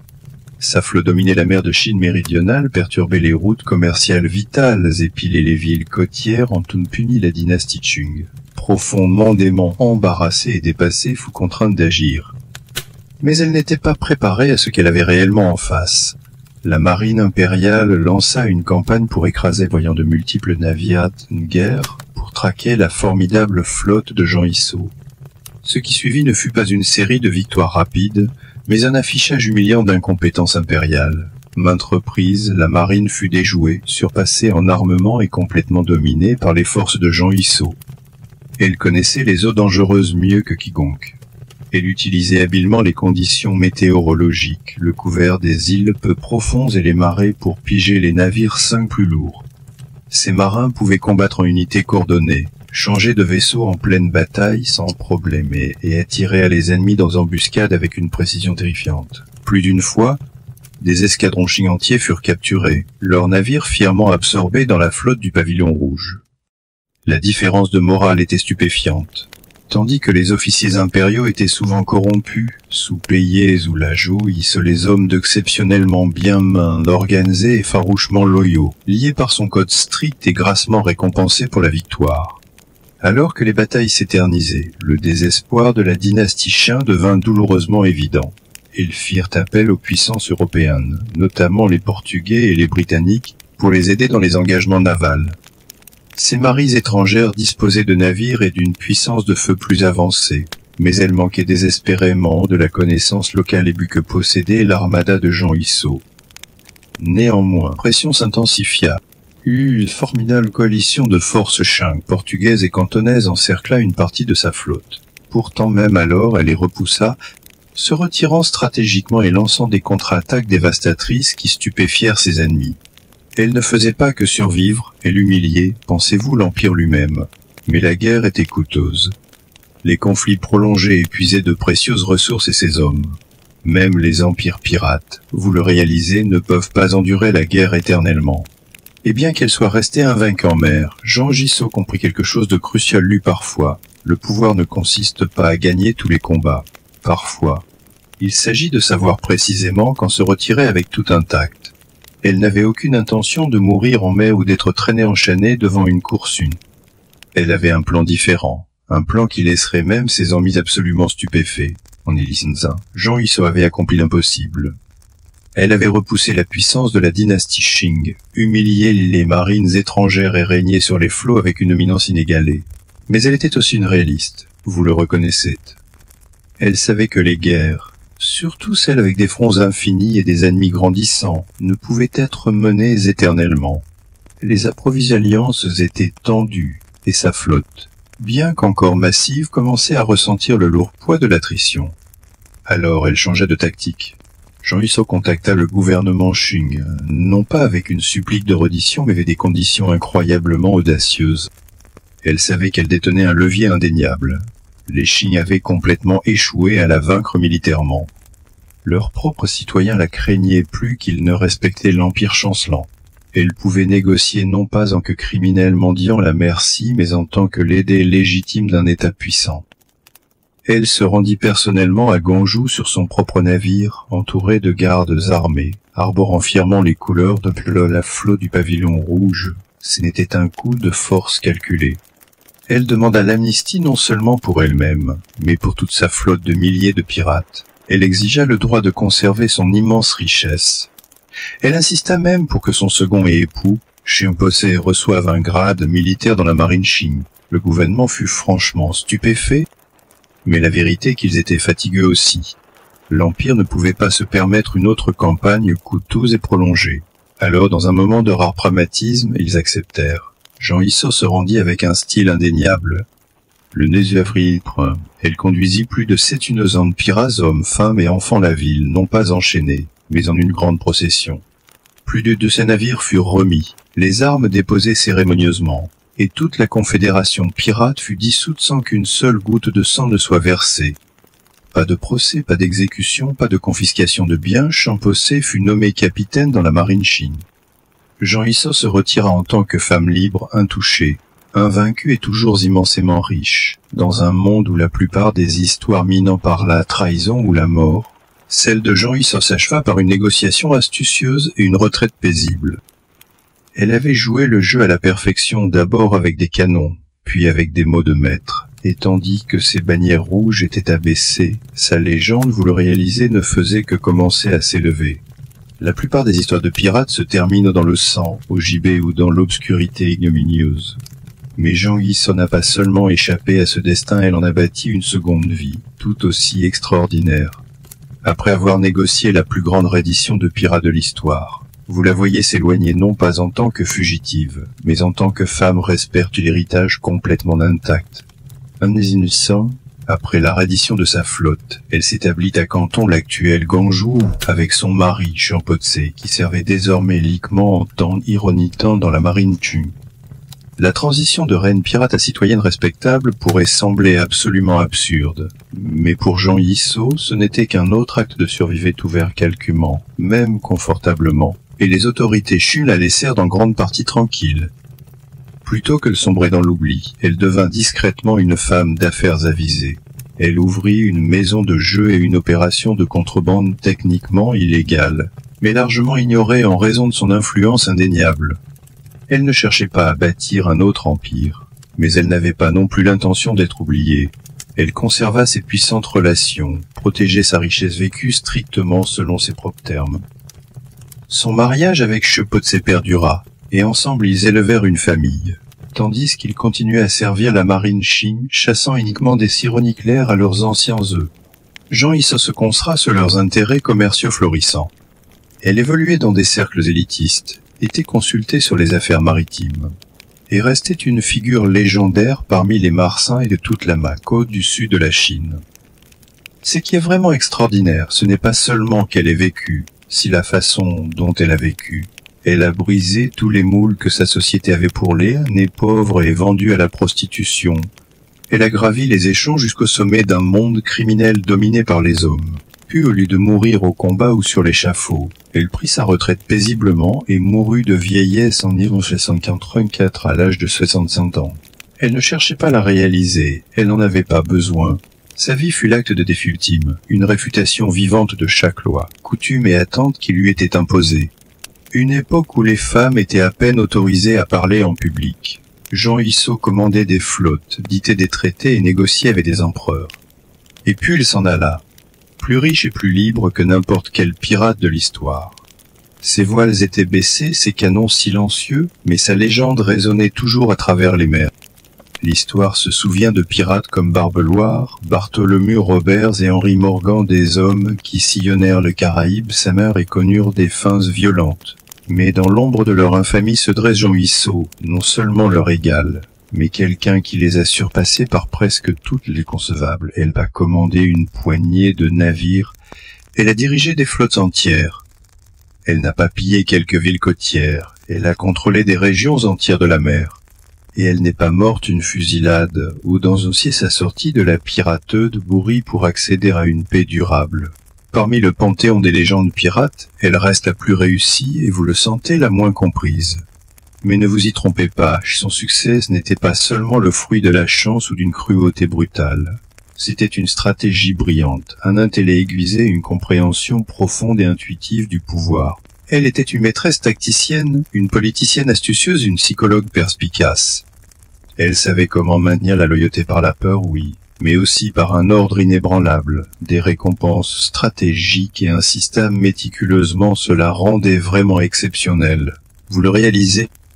C'est le fait qu'elle ait accompli tout cela en tant que femme dans la Chine de l'ère Qing, une société imprégnée d'idées aux confucéisants qui confinait rigoureusement au silence et à la servitude. On n'attendait pas des femmes d'y dirigeants sur le marché, encore moins en haute mer. Jean Guisson n'a pas seulement défié cette norme, elle l'a complètement brisée. Elle a gagné le respect de capit-pirates endurcis, forcé la dynastie Xiong à la table des négociations et terminé sa vie en tant que femme d'affaires respectée et matriarche. Elle ne dépendait pas de l'héritage d'un homme, elle l'a pris, l'a étendu et l'a fait entièrement sien. Dans la mémoire populaire, elle reste une sorte de fantôme moins célèbre que ses homologues masculins, moins romancée dans la littérature occidentale et souvent regrettablement mise de l'histoire traditionnelle. Mais dans les cercles maritimes et le folklore côtier chinois, on parle d'elle avec admiration. La flotte du pavillon rouge a peut-être disparu, ses voiles abaissés pour de bon, mais le souvenir de Jean-Hugues Perso finansiste comme un vaisseau de fond intouchable et plus grand que nature. Pas seulement une pirate, pas seulement une femme, mais une légende qui a fait plier des empires. Et dans un monde dirigé par des hommes, vous le réalisez, elle n'a pas demandé une place à la table, elle a pris l'océan entier. Jean-Hugues ne portait pas de couronne, vous le comprenez, elle n'en avait pas besoin. Son autorité ne venait ni d'un trône ni de sang royal, elle nait du commandement du respect gagné, de la peur, de milliers de voix criant ses ordres par-dessus les vagues. Dans tous les sens réels du terme, elle était une reine, une monarque d'un royaume sans frontières traditionnelles, sans drapeau ni territoire fixe. Son domaine était la mer de Chine méridionale, et sa portée s'étendait du golfe du Tonkin aux rives du Gondon. Elle a construit quelque chose que personne n'avait fait avant ni depuis. Sa confédération pirate n'était pas seulement criminelle, elle était profondément organisée et pleinement fonctionnelle. Elle contrôlait les routes commerciales, établissait des codes de loi, négociait des traités et maintenait l'ordre sur une vaste région que même le puissant Chanvé a du mal à gouverner. Ces navires n'étaient pas des pillards dispersés, c'étaient des flottes disciplinées. Ses capitaines n'étaient pas des indépendants. Son peuple n'était pas composé de brigands. C'étaient, en fait, des citoyens d'une nation flottante. Et pourtant, ce qui rend son héritage vraiment inégalé, ce n'est pas seulement son ascension spectaculaire, mais sa sortie étonnante. La plupart des histoires terminent par le feu et la corde. Celle de Joyce s'achevait par une négociation astucieuse, une retraite confortable et une richesse durable. Elle n'a pas coulé, elle avait son allée descendue à un Dan inflexible et détenant toujours les cordons de Nesngira-Bourse. Au moment de sa mort, réalisé qu'elle avait fait ce qu'aucun pirate, aucun empereur, aucun général n'avait fait auparavant. Elle s'était éloignée du pouvoir absolu par choix et avait conservé sa légende complètement intacte. Aujourd'hui, peu de monuments portent son nom, pas de grands palais, pas de majestueuses statues sur la place publique. Mais sa puissante présentant la mer de Chine méridionale comme un nuage d'orage qui ne s'est jamais vraiment dissipé. Dans les murmures des marins, dans l'encre des femmes rebelles, dans le tueur de ceux qui comprennent que le vrai leadership ne dépend pas du droit de naissance mais de la volonté pure, Jean Issor fut la preuve vivante que la grandeur ne demande pas de permission, que même dans un monde construit pour réduire les femmes au silence, une voix perçante, stratégique et inflexible peut commander un empire. Elle régna sans s'excuser, elle combattit sans hésitation, elle se retira sans défaite. Pas un mythe, pas seulement une légende, mais une femme, elle a conquis la mer et s'en conquis l'avant que ne puisse jamais la prendre. Ses voiles sont partis, mais son ombre, vous le sentez, s'étend toujours sur les vagues.